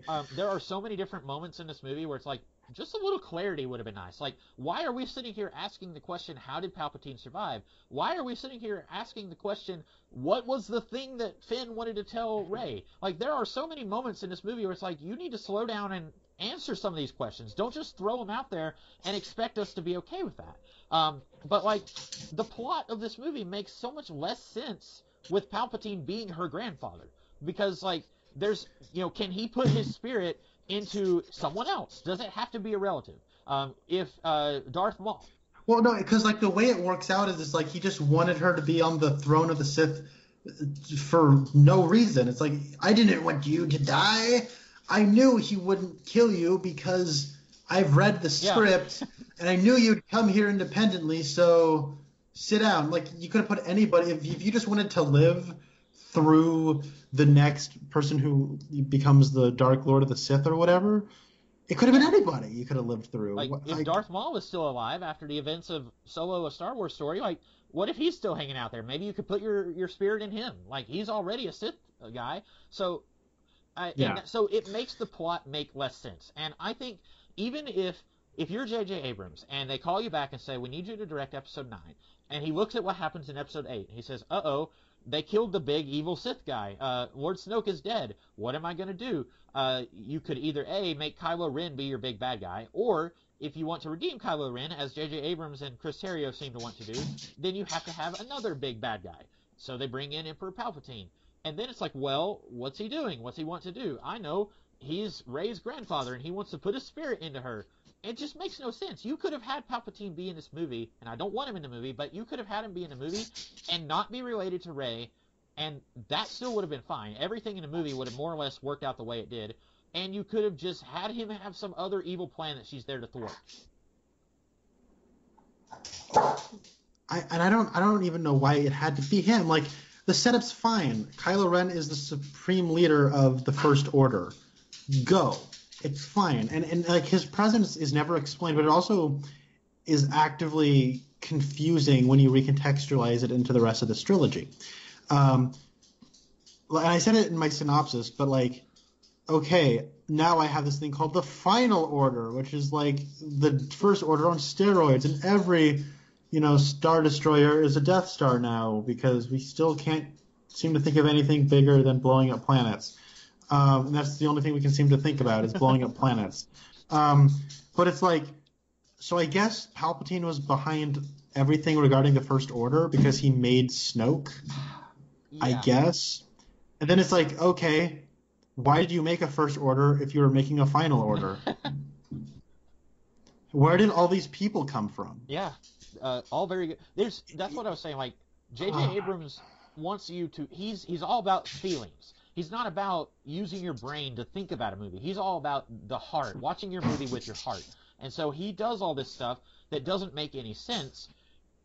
Well, it's weird because it's like there's a good way to do that. David Lynch has made an entire filmography off of that. And we spent hours and hours talking about Twin Peaks and different interpretations. Like, there were things that you thought, well, maybe it's this way. And I thought, I don't know. I kind of think it's another way. And we talked about it, and there was a discussion to be had. And I feel like there is substance to David Lynch. Even if I don't like something. I was not the biggest fan of Eraserhead. But you can talk about it. You can watch it. And you can say, well, this is weird. And let's talk about it. I wasn't even the biggest fan of Twin Peaks: The Return, but we had a lot of discussion about it. I know we're going on like 2 hours with this one, but you can't really discuss this. You can just talk about how it doesn't make sense. And it's frustrating because we're only talking about plot inconsistencies because it's all plot and no story. Yeah. And it's all like, this is the way I described it when I walked out of the theater. I said this felt like a thrown together TV movie that's meant to just wrap up all the loose threads of a TV show that got canceled after 5 seasons. And it's like, okay, this is that's that. Okay, tie it all up in a bow, and there you go. Me and Spencer were joking so my dad could not give less of a crap about Star Wars. To him, it's like they're just movies that are popular, and like me and Spencer loved them as kids, and so he kind of has a bit of like a secondhand affection. You know how like a lot of people don't watch the Super Bowl, but they're like curious who won the Exactly, Super yeah. Bowl. And they're like, oh, okay. That's kind of how my dad is about Star Wars. Where he's like, oh, was it good?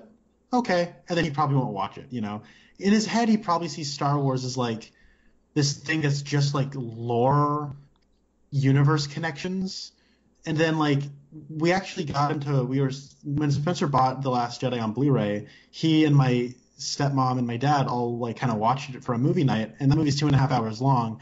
And at the point where they all went down to crate, and my dad realized there was a half an hour left, he was like, "Oh, I got to go to bed." but I wasn't there. That's just what Spencer told me. But he said that like, our dad was like, "Oh, this is actually like a really good movie. It was entertaining. It had some good character stuff. I like this." And we joke that this is all of Star Wars is, because it's just like trying to justify its existence by universe connections. Yeah. And it's dumb. That's no way to tell a story, because there isn't much of a story being told. And I want to talk to you about like I didn't really get any licks in regarding like Rey as Palpatine's daughter, because I completely agree with you. But it's like one of those things where Rey being from nowhere is this trilogy's unique hook. And now you took away this trilogy's unique hook. Yeah. So now it just kind of makes Poe, and it makes Finn, and it makes, I guess, Kylo Ren to a lesser degree, but it makes all these new characters feel so inconsequential and kind of needless, because this has all just been like, oh no, it's all about what serves the Skywalker saga and what these movies have been about for 42 years. By the way, when they go to Burning Man and they're like, oh, this is a festival that happens once every 42 years, I'm like, yeah, this is definitely written by the same guy who wrote Batman v Superman. That's like a stupid comic book. Like, whenever like an anniversary issue for like Detective Comics number 1000 will come out, and it's just like every story has to connect to like 1938 or 39. And it's just like, get it? Because Batman started in 1939. And that's when Detective Comics 27 came out. And that's the first appearance of Batman. And now it's number 1000. It's like that same kind of thing. It's like in Batman versus Superman when Perry White's like, those are ideals, Kent, and maybe those would have stood for something in 1938, but it's not 1938. And he was like, get out of here. Like that's such lame fans. And that's like the same thing where it's like, oh, I get it because Star Wars is 42 years old. Like, get out of here with that crap. I like when C-3PO said, the last time they had this ceremony was in 1977, in the year of our Lord. And they're all just like, 3PO, what are you talking about? He's like, the Gregorian calendar of Earth. I'm just, oh. Yeah, that was just one of many moments where I was just like, but like, it didn't even make it into my list of notes here, because it was just like one of so many things that, you're right, like, that was really dumb the way they wrote that. Like, they could have just said, hey, this is a celebration by, the dog people here. And that's it. And you don't have to say they had this 42 years ago, because it is on the nose, like you said. You still there? Yeah, you cut out sorry. on my. I cut out on you? Oh, sorry. Yeah. I was just saying, like, it's dumb. I agree with you. So, let's talk about Poe and Finn. Okay. So let's talk about Poe and his not gay. Yes, I'm glad you said that. So anyone who watches Red Letter Media, well, me and Connor are both fans of them, and they've had this joke going all the way back to Mr. Plinkett's review of, I guess, the 2009 Star Trek movie, also a J.J. Abrams movie. And he said that this movie feels the need to make sure that our characters have a case of the not gays. Like, make sure that you say, like, oh, Scotty, he likes women. He said the ship was shapely or something, like a woman. And this movie does it real hard with both Poe and Finn. Poe so it's Kerry Russell. And first of all, I guess I'm gonna go down a rabbit hole, but I'm gonna come back to what you were talking about. So I got real distracted every time we had an actor in this who J.J. Abrams has worked with before. You had Greg Grunberg, who was in The Force Awakens and was not in The Last Jedi, and Greg Grunberg was on Alias. which was a show done by J.J. Abrams. You had Dominic Monaghan, who was in Lost, and J.J. Abrams did the first 6 episodes of Lost. And then you had Kerry Russell, who was in Felicity like 20 years ago, and that was a show done by J.J. Abrams. And she was also in Mission Impossible 3, which was J.J. Abrams' directorial debut. I didn't even know this was Kerry Russell until afterwards. I looked it up and found out who that was. But every time I saw one of these actors, like, I got taken out of the movie real hard when I saw the guy from Lost. Like, that was another moment where I started laughing. I was like, what is he doing here? And it was like seeing Ken Lung in Force Awakens, where you're like, wait, that's Miles from and to a point, Lost. I could kind of see where it's like, these guys grew up on Star Wars. Like, Greg Grunberg and Ken Lung would have been kids when the originals came out, so this would be a big deal for them. But by now, we're getting a Star Wars movie every year. You don't have to invite your friends onto the movie because, like, who knows, we may never get a chance to do another Star Wars. Like, there's going to be more Star Wars. You don't have to just shove everyone who's worked with you before in this movie. And it distracted me because not a single one of these people that he brought onto this movie had anything to do in this plot. Greg Grunberg and Dominic Monaghan could have very easily been taken out of this movie. Poe's ex-girlfriend is his contact to get him to the little creature that hacks into 3PO's mainframe. And you might say, well, that's a plot point, except that Poe could have just as easily said, I know this guy, and then he takes them directly to the creature. You didn't have to have the ex-girlfriend who's in basically one scene. She's there at the end of the battle, and oh boy, I got stuff about the battle. But like, she doesn't actually, she's a point in a sequence of events. You could take her out and the sequence of events remains the same. It really felt like, now, a lot of people are like, hey, I think Poe and Finn are gay, and I personally didn't see that. They only had about 3 minutes of interaction in The Force Awakens. They didn't have any interaction in The Last Jedi. I really didn't see that these two had much chemistry together. I think a lot of times people will read platonic friendship, and they will read more into it than what there actually is. But I think Disney was afraid of people seeing these two as gay, so they had to introduce these two female characters just to say, look, they're not gay. And it's really weird and awkward. Look, I don't know how you can look at those two act with each other and not see chemistry. That's a big difference that you and I have. I think they have electric chemistry together. They are wonderful when they're on screen together. And they did have interactions in Last Jedi, not a whole lot, but like, I think they should have totally been gay. Like, I think it would have been like, I don't know, because like, I don't know Zori Bliss from Boba Fett. Like, I don't know who she is. And then I just know that, she's connected to Poe's background. And it's like, those two actors have such great chemistry. And like, I don't know. I think like,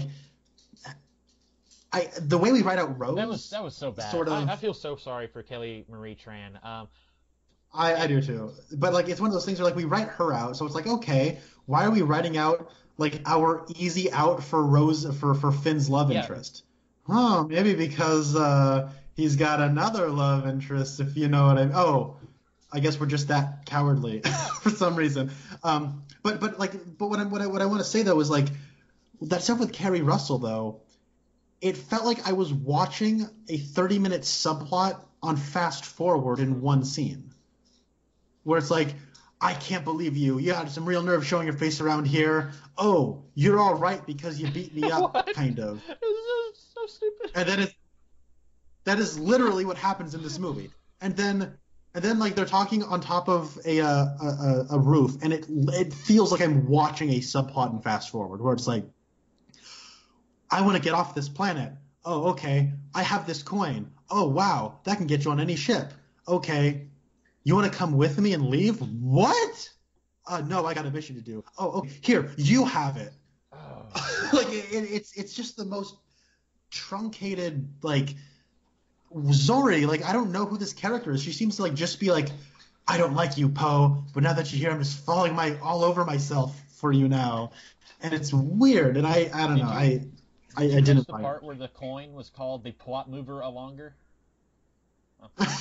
Like, that's exactly what it is. It's like, this coin gets you on any ship. Really? Like, in previous movies, I would have been fine. It would have been on the nose as heck, but I would have been fine if they just said, we stole a code, like they did in The Return of the Jedi. And they say, it's an older code, Yeah. but it checks out. And that would have been fine. It would have been on the nose, but it would have been fine.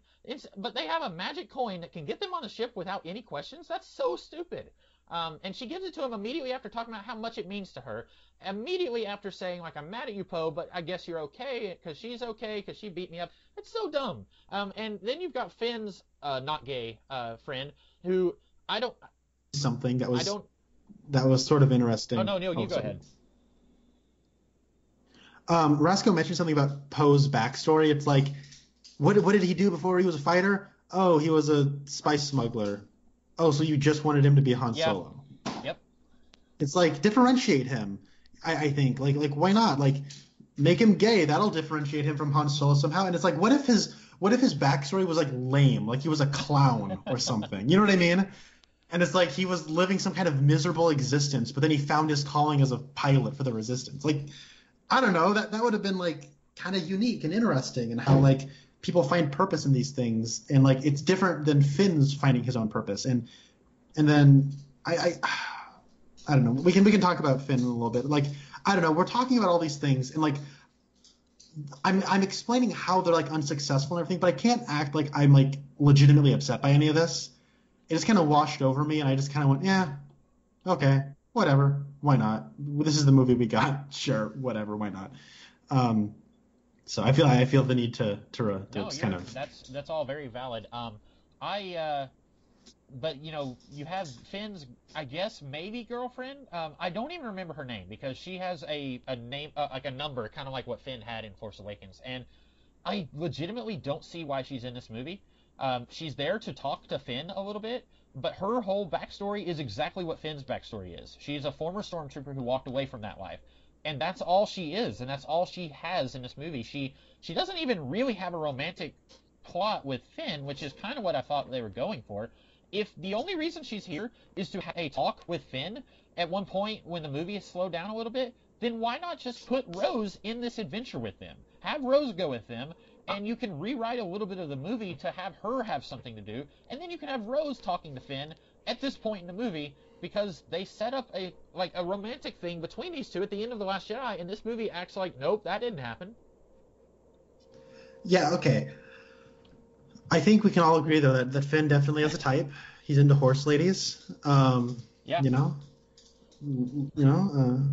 I personally, ladies who ride horses, I think it's cool. It's not my attraction, but hey, I guess everyone has their own attraction. But it was weird because, like, I always thought it was interesting that, like, looking at this trilogy, you have Poe Dameron, Ben Solo, but then you have Rey and you have Finn, and it's just Rey and it's just Finn. And I thought it would be cool if, like, you did continue, like, if you're not going to make Poe and Finn gay and you just have Finn go along and, get with Rose, what if, and I think this would be, like, a cool way, like, you set this movie 5 years after Last Jedi, okay? Like, 5 years. What if, like, that he got together with Rose and he started his own family, and he kind of, like, took her family name because he doesn't have a family name. And I don't know what Rose's last name is, but, like... Yeah. Tico? Okay. They call him Finn Tico, and it's like, oh, he has a family name now, and he's a part of something. Let's say he has a kid, and he's fighting for his own family, like a literal family that he has, that he was able to find through the Resistance. And that's like I think that'd be like a cool progression of that, where you have, like, The Force Awakens, he's running away from the First Order, and in the First Order he was taken away from his family and told to kill families. And then now he ran away from that and found someone to fight for in Rey. And then in The Last Jedi, he ultimately, just trying to blindly save Rey, he was able to look and see the galaxy with all of its problems, and then realize, hey, I need to, like, I'm not just fighting for a person anymore, I'm fighting for a cause. And then in doing so, the woman who kind of, like, helped him find his cause was Rose, and then they have their own family together. I think that'd be, like, actually a really cool little through line for this character. And I actually do kind of like what they do with Finn in this movie. But there's not enough time given to it, and I don't think it gets enough time to breathe. And it does feel like they didn't know what to do, how to continue Finn after Last Jedi, so they just kind of just double back and started over again, and that's frustrating. I think what you just said about him having a family, that would have been about 100 times better than what they did. I love that idea. I'm really they didn't do that because the original trilogy, it takes there's a few years in between each movie. You get the sense watching. And it doesn't say 5 years later or something, but you get the sense watching Luke that he has changed and grown in between movies. And it would have been cool. Now, in between Force Awakens and Last Jedi, there's 10 seconds in between those movies, but then in between this one and Last Jedi, we don't know how much time has passed, so it would have been really cool if something like that had happened. I really wish, and you said you like what they did with Finn. I hate to say it, I don't know what they did with Finn. All Finn really does is tag along with Poe and Rey, and then when Rey goes on her own, then he tags along with the fight at the end, and he's just kind of showing up at different points in the movie, and he talks to the stormtrooper lady. I don't know what his purpose in the movie is, though. So I think that would have been amazing, and like you said, it would have tied back in with what he did in The Force Awakens. I think that would have been really great. And while I do like what they did with Finn here, I guess the biggest frustration is now that this is the third in the trilogy, and I don't know what Finn's progression has been. You know what I mean? I think that Last Jedi was a good way of continuing a lot of those story beats and threads, and kind of slowing things down from Force Awakens, and kind of more examining and strengthening what we got in Force Awakens. And then the third one would be great to just make a definitive statement about all these people. And Poe is just kind of the same guy he was in the first movie. Yeah. And it seems like he didn't learn anything from Last Jedi, which he definitely did by the time you get to the end of Last Jedi. And then, but Finn, what I like is that he finds other people who are like him, literally like him, and I'm okay with that. And then you have him, going into battle, and he is just, he is kind of connected with people who have experienced a similar thing. He's not alone in the galaxy, and so he kind of feels more in touch with the Force that connects him. And while he's not a Jedi, Force user, he does kind of have, at the end, he says he has a feeling that he knows where to go. And I like that moment actually quite a bit. And it's kind of a neat way, there was a lot of tricking you out with the marketing of Force Awakens, where they were kind of teasing Finn as the Jedi of this new trilogy, and it was actually Rey. And so there's actually kind of a payoff to what the expectations were going into Force Awakens with that in the movie we got. I just wish we got more of him, and he was able to get more to do. And there's a bit of a frustration that I kind of feel where it's sort of let's have him team up with the black lady because he's a black guy. And it's I don't know if anyone else probably got that, but it was just sort of I don't know. It sort of felt like they were trying to have them be romantically involved, and it just sort of seemed like we had multiple romantic interests for him that could have been kind of neat. And I don't know. So there's also kind of an annoying thing though, where it's this is kind of another thing that makes it feel like a cheap TV movie to some degree, because I think this movie feels very hurried and scrambled, and I don't think this movie costs as much as the first two in this trilogy. That's just me speculating. I don't know for sure, but it doesn't feel like it costs nearly as much, because it actually kind of felt a little on the cheap side. Comparatively speaking. Maybe I'll feel different when I watch it again. But you go to Endor and you meet this woman who used to be a stormtrooper, and she's like, yes, there's a whole tribe of us, and you never see their tribe. You see her, and then I guess there's others on those horse things, but she's the only one you really see. Yeah, and it's very, I don't know, that felt cheap to me, and it's weird because it's trying to be all big and epic. It's look how big the scale is, but it doesn't feel big because it's look how many Star Destroyers they have to fight, but it's they don't seem to actually fight that many. They just have to knock out an antenna. Which, why did it need to be 100 bajillion Star Destroyers? Yeah, because we've seen them fight one Star Destroyer before, so let's have 6 billion. I guess just we need to make the scale bigger, because they've already seen something that's X big, so we have to make it X big plus 10 or whatever. Yeah, but it's like that one thing that you hear is when you see the when you look at say, I don't know, Starkiller Base, look how much bigger Starkiller Base is than the Death Star. It doesn't make Starkiller Base feel bigger. They feel, to me anyways, the same size, because we got to run around the Death Star. We really got to know. And while we do run around Starkiller Base and all that stuff, I actually like Starkiller Base quite a bit. I know a lot of people don't, but that's the wrong example. But the principle still applies. Like this fleet that they have to fight in this movie doesn't feel any bigger than the one they had to fight the last time around because it doesn't seem dramatically like the stakes are that big. And if you think about like epic movies, like this is a movie that's trying to be an epic movie, and you look at stuff like the other Star Wars movies, none of them are trying to be epic films in and of themselves. But when you put them together, they're epic in the episodic sense. And they do kind of create this years-spanning, character, generational spanning, saga about different things. And then this one is trying to be the epic one, and it kind of fails because of that. It doesn't need to be huge. It just needs to be definitive in its end, in the way it ends, and make and the inherent drama of our investment in these characters, that'll provide the appropriate weight. But if you have something like the Lord of the Rings, which is epic from its inception, that's why it's successful. And like as far as I'm concerned, I think Return of the King is the epic movie to end all epic movies. I don't think we've ever made a movie before or since that measures up to the scope of that movie and the way it feels and the way it looks and just the size of everything. It is so monumental of an achievement. I don't know how somebody woke up in the morning and their job was to make that movie. That's how huge it feels. And this feels like it's trying to do that, but it's so overcomplicated that no one thing has a chance to actually settle in to feel big. Yeah, I get the feeling J.J. Abrams is like, well, we have to shove, the more sets you put in it, the more characters you put in it, like the more ships you put in it, the bigger it is. But all that does is disconnect me from the movie more. Now, other people might say, that's great, like, give me more. But there are so many characters in this that don't need to be in the movie, and I lose interest the more you put them in. Like, Lando Calrissian is in this movie, and you could have pretty easily taken him out. Maz is back. Maz was barely in The Last Jedi. And I get the feeling that was because Rian Johnson didn't really know what to do with this character that J.J. Abrams just barely didn't really. J.J. Abrams didn't really do anything with her other than have her say like, "Hey, here's a lightsaber." So Rian Johnson didn't know what to do with her, and now J.J. Abrams brings her back, and once again doesn't really do anything with her other than she's here, and she's here to hand something to another character.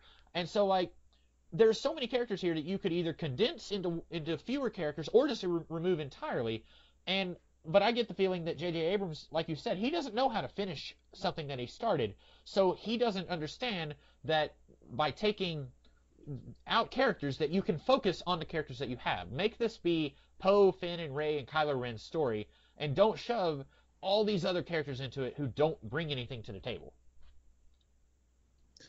Yeah, no, I agree. There are things I like in this movie. I like the new General Pride character. I think Richard E. Grant does a good job hamming it up. He's the perfect kind of actor for that.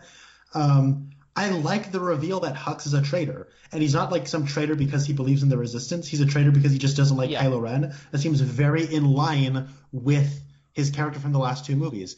And then they just kill him off. And I'm like, oh, so disappointing. And you know what? What I would have wanted them to do is, what if in the third movie he's like, Kylo Ren is the leader of the First Order now, and then he's like, I know that General Hux and all of them don't want me to be the supreme leader. They're probably going to lead a coup, and you have him trying to lead a coup against him in the First Order. So that's why he brings the Knights of Ren in to sort of like be his generals, keeping an eye on them while he's off looking for Rey or whatever. Like. So he at the end of this movie, Kylo Ren is still the leader of the First Order.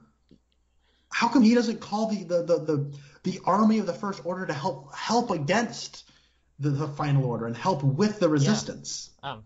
They didn't do anything with him being the supreme leader. Not really. No, he's still going around doing his own stuff. Like he at the very beginning where he's killing all these people, I was thinking, you have soldiers to do that. Why can't you sit in your chair and eat grapes or whatever while these guys do it for you? Like, I don't know. Like, I think it could have been really interesting, and I'm glad they're not doing an episode 10, but I think it would have been really interesting if you have this guy like General Hux, who he gave the order to have like 7 or 8 planets destroyed in The Force Awakens. So he is a bad guy. Like, he's evil. And then here, he's helping the Resistance, not because he's had a change of heart, but because he really hates Kylo Ren. And that could have been interesting. What if he survives till the end of the movie and like all the bad guys are dead now except for Hux, and then Finn tells him like, if I ever see your face again, I'm going to kill you. And then like this would have been an interesting idea to explore like in an ongoing series. In like, let's say, just take this out of Star Wars for a minute. You have this guy who had like 7 planets exterminated, and now he's on the run from the people that he was fighting against, and he doesn't have the resources he had, and so now, you get to follow this guy. What does he think, and like, how is he surviving out on his own? Like, that could have been really interesting. I'm glad they're not doing that. I don't want to see the General Hux Disney Plus show, but it could have been interesting. Like you said, it could have been interesting to have Kylo Ren bring in these nothing characters who have been mentioned before and have them help him run the place. That would have made more sense, at least. Yeah, and it's like one of those things where I don't need to know who the Knights of Ren necessarily are. I just need to know what their function is, right? How they're like so he's the leader. How does their hierarchy kind of work? And if you just have him, you just have a scene that just kind of visually demonstrates the way like their pecking order, so to speak. And like, I don't know, I like the idea where it's like they bring in General Pride because like Starkiller Base was this embarrassment, and General Hux has kind of like been made the scapegoat of that. That's a cool idea, but it's just kind of like this thing that's paid lip service to acknowledge that other movies have existed since The Force Awakens, or like other movies have existed before this movie. And so it is, I don't know, I find it disappointing. I wanted to talk a little bit about Princess Leia and the amount of screen time she has. Yeah. So apparently, Carrie Fisher, she died actually we're recording it on the anniversary of her death. She died just a few days after The Last Jedi came out in 2016, and apparently her family said you can use whatever footage that you have of her, but you cannot digitally recreate her like you did with Moff Tarkin in Rogue One. And so I'm surprised they had as much footage as they had. I'm guessing they pulled a little bit of a Back to the Future 2 thing here where, they had a different actor playing George and they had him they had to obscure stuff to make it appear like it's the same guy. I'm guessing they did something like that here where like at one point Leia just kind of walks off and someone's helping her to lay down and you only see her from behind. I'm assuming that's a different actress. I'm assuming if Carrie Fisher had lived, that Billy D. Williams and Harrison Ford's parts in this movie would have been combined into Princess Leia, I guess.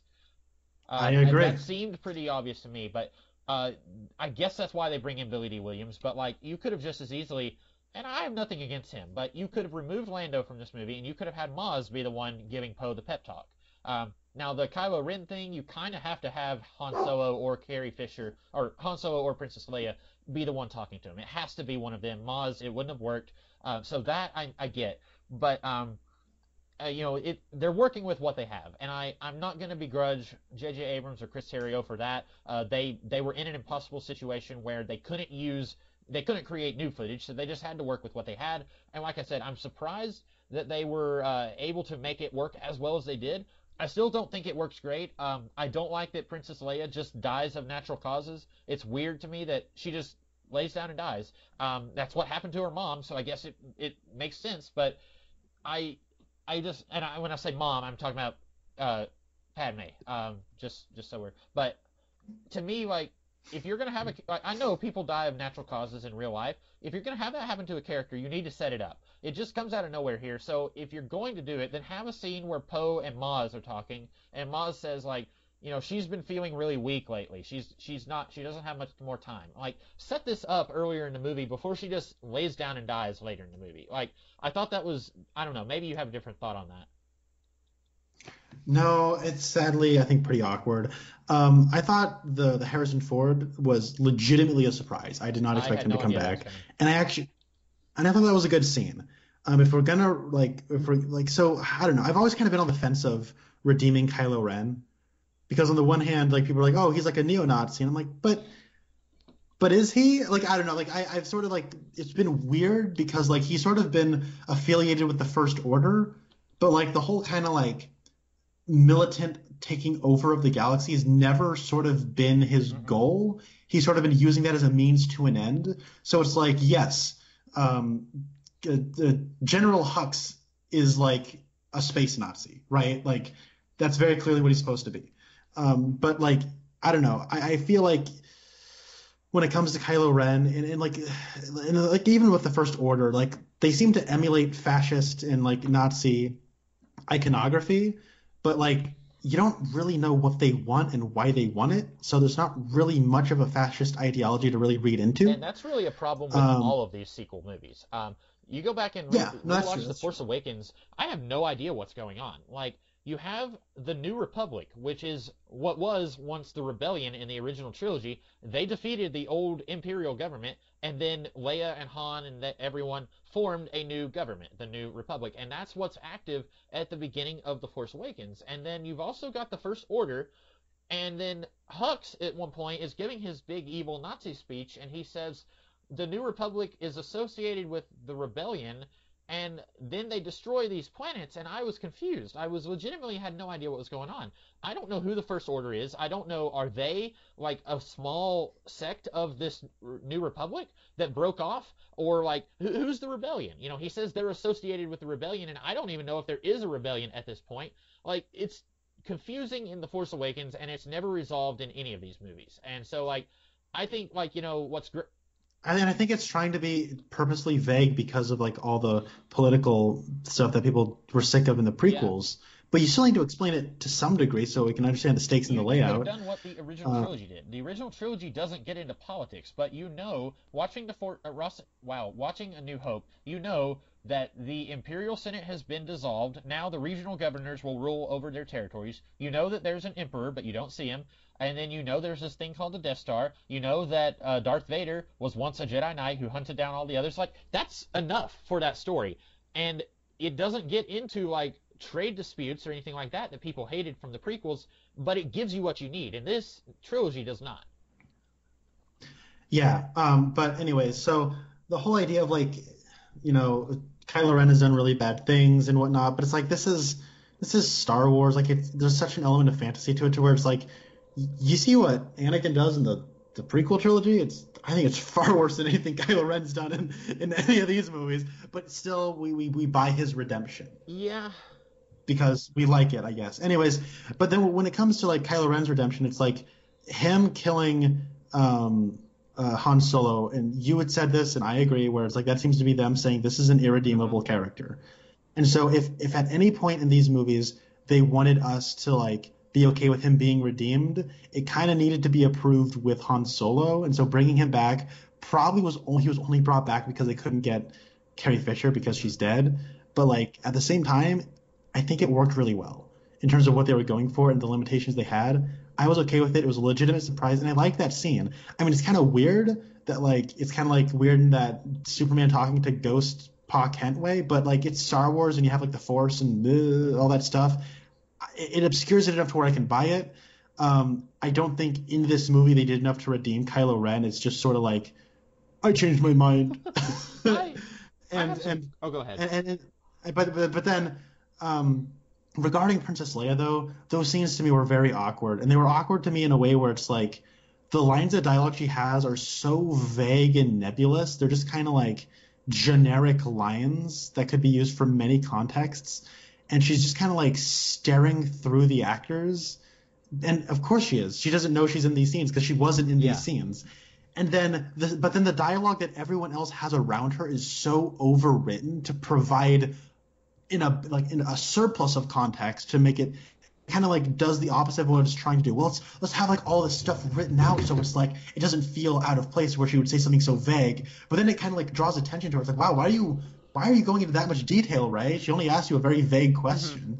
So that's sort of what it was really weird to me that Princess Leia, or that General Leia, is the one training Rey, because Leia, up until now, I wasn't aware she had done any Force training herself. Now we do get a flashback later that she fought Luke a little bit with a lightsaber when they were younger, but I was really thinking we were going to get some Luke as a Force Ghost training Rey scenes. That would have made more sense, I think, for the story. And I'm only assuming the reason Leia is the one training Rey is because, well, we only have 5 scenes with Leia, and we can't get rid of this one scene because that's footage that we have, and we have to use what we have. But it was still really weird to me that Leia is the one training Rey. And I don't know if that was weird to you. It's not like it was a deal breaker, but it was strange to me. Yeah, I don't know. She also has those books. So that's sort of how I was kind of able to get through it. But like, or like that's like she's like got all these like abilities and she's like very strong in the Force. Like, she's been training. Jedi training is sort of like this thing that's a bit vague. Like, I don't know. I don't think a whole lot of time is between Empire and Jedi. But like Luke never went back to Dagobah to complete his training, but at the same time he's still like kind of like cool Zen Jedi master. So I don't know. This is kind of a similar thing where it's like Leia stopped her training. They talk about how they stopped her training very early on because she knew something about Ben bad would happen, so she stopped. And then it's like, but she still knows enough to train Rey. Okay, fine, I guess, as long as she also has like those books to help her out. I don't know. It's not that big of a deal to me. It's just kind of like a quick answer to like pacify you a little bit so that you can just buy it enough to keep going. And that's yeah. Why does Leia stopping her training? What does that have to do with Ben dying? She says, "Well, I know that someday my son will be killed, and so I'm going to stop my training." What? What does that have to do with it? But also, go ahead. I can't remember what the reason was. I just remember like, oh, whoa, those de-aging effects look really good. But and it helps that they had the. But I will say that's true. I don't know when I'll have another chance to say this, but it's weird. Like, I was talking with Rasco, and he thought like the weirdest thing for him in Last Jedi is that there's like flashbacks in that movie, and flashbacks have never been a part of the storytelling of Star Wars. And so that was weird for him. And I kind of understand where he's coming from. It didn't really bother me. What bothered me in this was seeing stock footage from other movies. Yeah. That's sort of what made this feel like a TV movie that's just meant to quickly thrown together to wrap up plot threads from a TV show you like that never got an ending. Yeah, so. And I'm kind of okay with flashbacks because we didn't get any context to Kylo Ren turning to the dark side, and that was the thing. I saw someone just a few days after this movie came out. They were talking about how Kylo Ren was being mind controlled by an evil Force user. Maybe it's Snoke, maybe it's Palpatine, whatever. The thing is, when you watch the prequels, there's a lot of problems with those prequels, a whole lot. Like, I'm still in the camp that those movies are bad. We live in a weird time where now, like, people in their, like, early 20s or teens, they grew up with those movies, and so they think those movies are good, I guess. And, like, now, like, people legitimately like them, and that's weird to me, but the one thing you could say about the prequels when you're watching them, I never had any question about how Palpatine was manipulating Anakin. I always got the feeling that Palpatine is using old-fashioned lies and manipulation that any non-Force user could use to get Anakin in a place he needed him to be in. He wasn't using evil mind control to turn Anakin into Darth Vader. He was just manipulating him like a normal person. And with Kylo Ren, we don't know how it happened. We just know he's already evil when The Force Awakens starts, and then Luke attempts to kill Kylo Ren briefly, then he changes his mind, but because he already has darkness in him. Darkness which I guess Palpatine via Snoke put in Ben Solo. Watching this, the only way that the redemption works for me is if Kylo Ren became Kylo Ren because Emperor Palpatine was using evil mind control, and then somehow Rey kind of starts the process of breaking the mind control, and then Han Solo's ghost comes and finishes the job. And what you said about Han Solo being the only person who can approve of Kylo Ren turning back to the good side, that's a very good point. That reminds me of Grant Morrison's new X-Men run, where the very end of that sets up Cyclops and Emma Frost as being a couple, and Grant Morrison does that by having the ghost of Jean Grey basically kind of gently nudge them together to make the future better. And so it kind of feels like that. And that's the best way to do it, like you've said. But I really, again, this goes back to J.J. Abrams needs to put more clarity in his story, because I don't know if Kylo Ren was being mind controlled by the Emperor or if he chose to do this like Anakin did. And I wish I knew. Yeah, there's a lot of questions I still have. Like, Maz, how did you get that lightsaber? Guess I'll never know.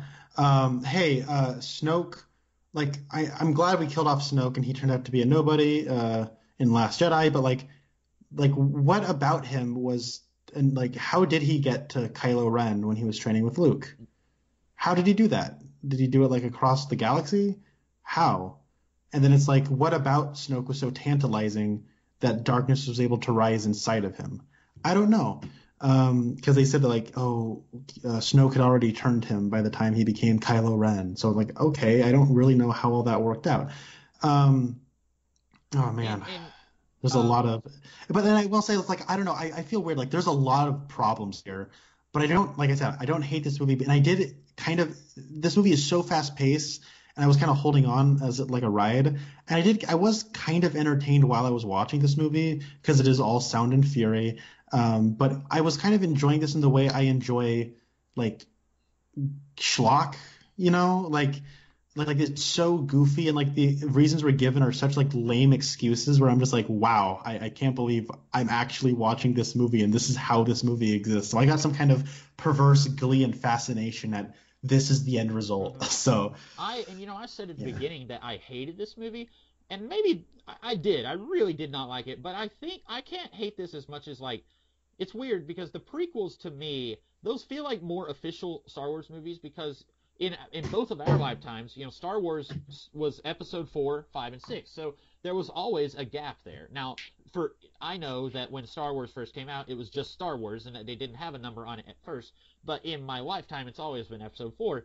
And so the prequels to me felt more like a slap in the face because these were filling in that gap and they were inadequate. I can always pretend like the movie that everything ends after Return of the Jedi. Or if I choose to go forward, I could go back to the original expanded universe stuff that Disney did away with, and I can say, well, maybe Luke marries this lady named Mara Jade, and then Han and Leia have 3 kids if I choose to. Now I don't because that's a lot of expanded universe stuff that I don't want to dive into. But this feels like an alternate pathway that ultimately was unsatisfying. But it doesn't feel like the only pathway that's very disappointing like the prequels do. To me. No, I get it, and I think this movie is better than any of the prequels. I think those movies are like truly awful. I think Attack of the Clones is one of the worst big budget blockbusters of this century so far. Like it's truly mind blowing how incompetent that movie is on every level to me. Did you like this movie more than Solo? I know you didn't like Solo, and I enjoyed it, but I'm glad you asked that because in rewatching all of the Star Wars movies, I liked Solo more. Good.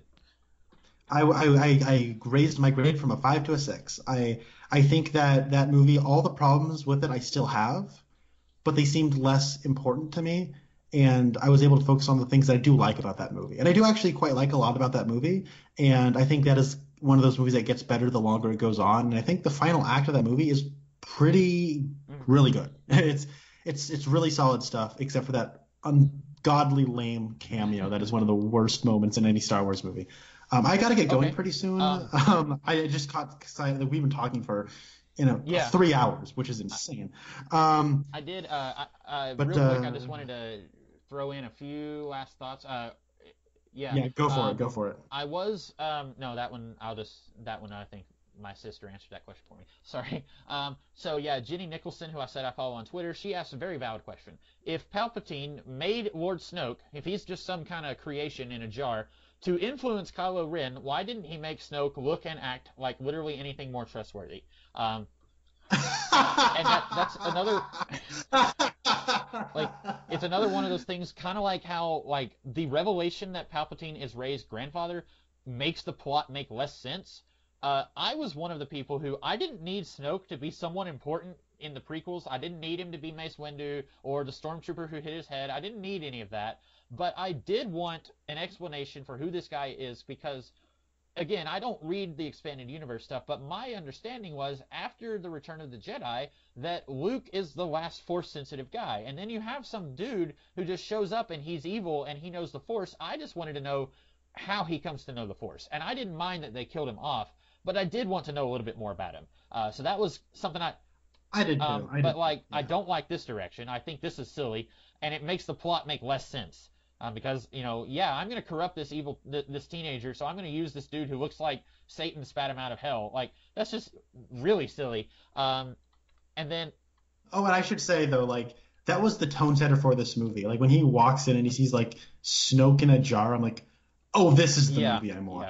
Okay, and that's like immediately I could just turn my brain off and not Yeah. take this seriously. Then there's let's see, 3PO lost his memories. That's happened before at the end of Revenge of the Sith. So Yep. it's hard to care when this has happened to him a couple of times, or at least once. And also, is R2D2, did he start carrying 3PO's backup memories after Revenge of the Sith, or did he just choose not to give him his memories in Revenge of the Sith? Is he just a horrible friend the first time and he's okay this time? Like that, I don't know. I don't know. So I was really at the end of the movie when everyone starts making out. I was really expecting Maz and Chewie to start making out because Maz called Chewie her boyfriend in Force Awakens. Yeah. I gotta say two things to that. One, the part where Chewie starts crying because all his friends are dead. That was a good moment. Also, Chewie getting the medal is like the dumbest meme fan thing. I was like, that was like one of those things where I'm like, wow. I was kind of liking the ending of this movie just in terms of like, oh, like in like the most superficial, oh, it's the end, oh, isn't this nice sort of thing. And then they did that. I'm I don't feel like I'm watching a real movie when we do things like that. It's ridiculous. The medal thing was really dumb. It was just beyond dumb. But yeah, I was really hoping that Maz and Chewie would just start like sloppily making out with really wet kisses, but sadly no. Also, speaking of kisses, so we talked about how there was, Poe and Finn are definitely not gay according to this movie, but I knew like a week before I saw the movie that there was going to be a gay kiss. I did not know who the characters were, and I don't know if anyone knows because these characters do not have names. It's one of the ladies from Last Jedi, but no one knows their names. So anyway, I went into the movie thinking like, okay, who's going to be the gay kiss? And I thought, well, maybe it's going to be Dominic Monaghan and this Admiral Akbar type guy. Like, maybe, there's this guy who looks kind of like Admiral Akbar, but he's different. I thought, maybe they're going to do, like, an alien-human, like, gay kiss, and that'll be cool. And then, no, it's just, like, these two humans. But I was really, in my mind, I was picturing, like, Dominic Monaghan, like, making out with a CGI alien, like, so just, like, making out with nothing, and then they have to, like, CG the alien in. And I got my hopes up, and they dashed my hopes. Yeah, it's an out of focus 2-second shot that can be edited out for international markets. I will say Finn's acting in the last scene is really good, where it's like he's just hugging them and he's all emotional. I'm like, that John Boyega, he's a good actor. Man, I really got to keep going. We got to talk about the very end of the movie, I guess, where she goes back to Skywalker Ranch. Where she, okay. She turns on her lightsaber and she's like, look it, guys, it's yellow. And I'm like, whatever. It's kind of cool that she built it out of the staff. And then she says, I'm Rey Skywalker because I just decided to adopt this name. And that woman said, oh, I knew that Luke Skywalker was going to go and knock some woman up. You must be his... I hated that. I hate it. Like, I saw someone else saying, like, technically she should have just accepted her Palpatine-ness and, like, now I'm going to redeem the name because Leia told her don't be afraid of who you are. But at the same time, like, at that point, she should have just said, I'm just Rey. I don't have a last name. Like, I hated that. And at that point in the movie, I was really ready to just say, as soon as she says I'm Rey Skywalker, I'm just walking out of here right now. But fortunately, the movie took that out of my hands and said, you can leave. It's over. I don't know why she popped open her lightsaber. I thought that was silly. I don't know why she decided to bury the lightsabers. I guess that was thematic or something. I didn't like it. Even though Leia never lived at this house. Yeah. I don't know. I thought the ending just kind of worked fine in terms of like superficial curtain call. I'm like, yeah, sure, whatever. Yeah. Well, why not? That's all. I think that's all I have. Is that all you have? I guess she Princess Leia dies, but she doesn't actually die until Ben dies. There's Force healing. I'm all the Jedi. I'm all the Sith. There's all the cameos from all the other Jedi. It didn't mean anything to me, but it happened, so I'm just going to say it happened. And I just kind of watched it in a very clinical way where I'm like, that is what happened in this movie. Yeah. Palpatine never had a character arc. In Episode 3, he deflects lightning onto his face and doesn't stop shooting it. And then in this one, he does the same thing. And then what can stop super-powered evil Palpatine? Not one lightsaber, but two lightsabers. Leia's lightsaber looks kind of cool, I guess. The part where they pass a lightsaber through Force Skype was kind of cool. And then, like, Adam Driver does this really funny thing where he almost, like, does like this little pose, and then he starts fighting. I thought that was funny. Adam Driver's a very good actor. I think he's kind of the MVP of this series. I liked all the cast. When Palpatine was getting like turned into smithereens, it looked like he was turning into a monster. And I thought that this might be another version of Palpatine, but then he sucks the life force out of Ben and Rey, and then it's like he just turns back into prequel trilogy Palpatine, which I thought was weird. And then his clothes change, and he has a like red lining on his robe. That was weird. The strobe effect made it look like a fan film. I hated that strobe effect. I don't have epilepsy, but I thought this movie was going to give me epilepsy. It just made everything look kind of cheap to me. I didn't like the way Palpatine looked when he was just like a corpse. Basically, he just kind of looked like Ian McDermott with white paint on his face. The Force healing, whatever, Reylo happened for a sweet 5 seconds for all you Reylo shippers out there. I didn't need that. It was so tragic. I was like, whatever. Okay, Life Force, when he's sucking the Life Force out of her, it's like, you know how I have like those weird hang-ups about like shrinking in like Ant-Man and like teleportation if you're like Nightcrawler? That's the thing, where it's like he's sucking the life force out of them. So it's like, okay, if you are sucking life force out of somebody, that means there's a limited amount of life force, and they never get it to suck back to them. So that means that they have a diminished amount of life force. And now I'm thinking this is like a video game. So that means that like they need to have their life force grow back, I guess, if that's the way it works. I don't know. So it's like, how come if one of them died and the other person tries to revive them, they don't die in the process of reviving them? I don't know. I'm just thinking about this like a video game now, so I don't know how that worked. I just close my brain off and go, okay, I guess it worked. Anyways, that's all I have to say about Star Wars: The Rise of Skywalker. Yeah. What a crap show. Yeah. So, really just awful. I'm sure I'll have something that I'll think of after this, but we talk forever. Sometime in the very near future, we're probably going to be talking about Child's Play 2 because it has Grace Zabriskie in it, who is in Twin Peaks. That's, I think, our next thing. I don't even know what blockbusters are coming out next year that we'll be talking about, but that's something to look forward to from us. Do you have any final thoughts, Connor? no, thank you for talking with me No, this not a long. problem. I was happy to do it. So we are going to be signing off. Hopefully you guys enjoyed this, and we will see you guys in the future. I am the Comics Kid 2099. And I've been Connor Have a Nelson. good one. War. What is it good for? Absolutely nothing.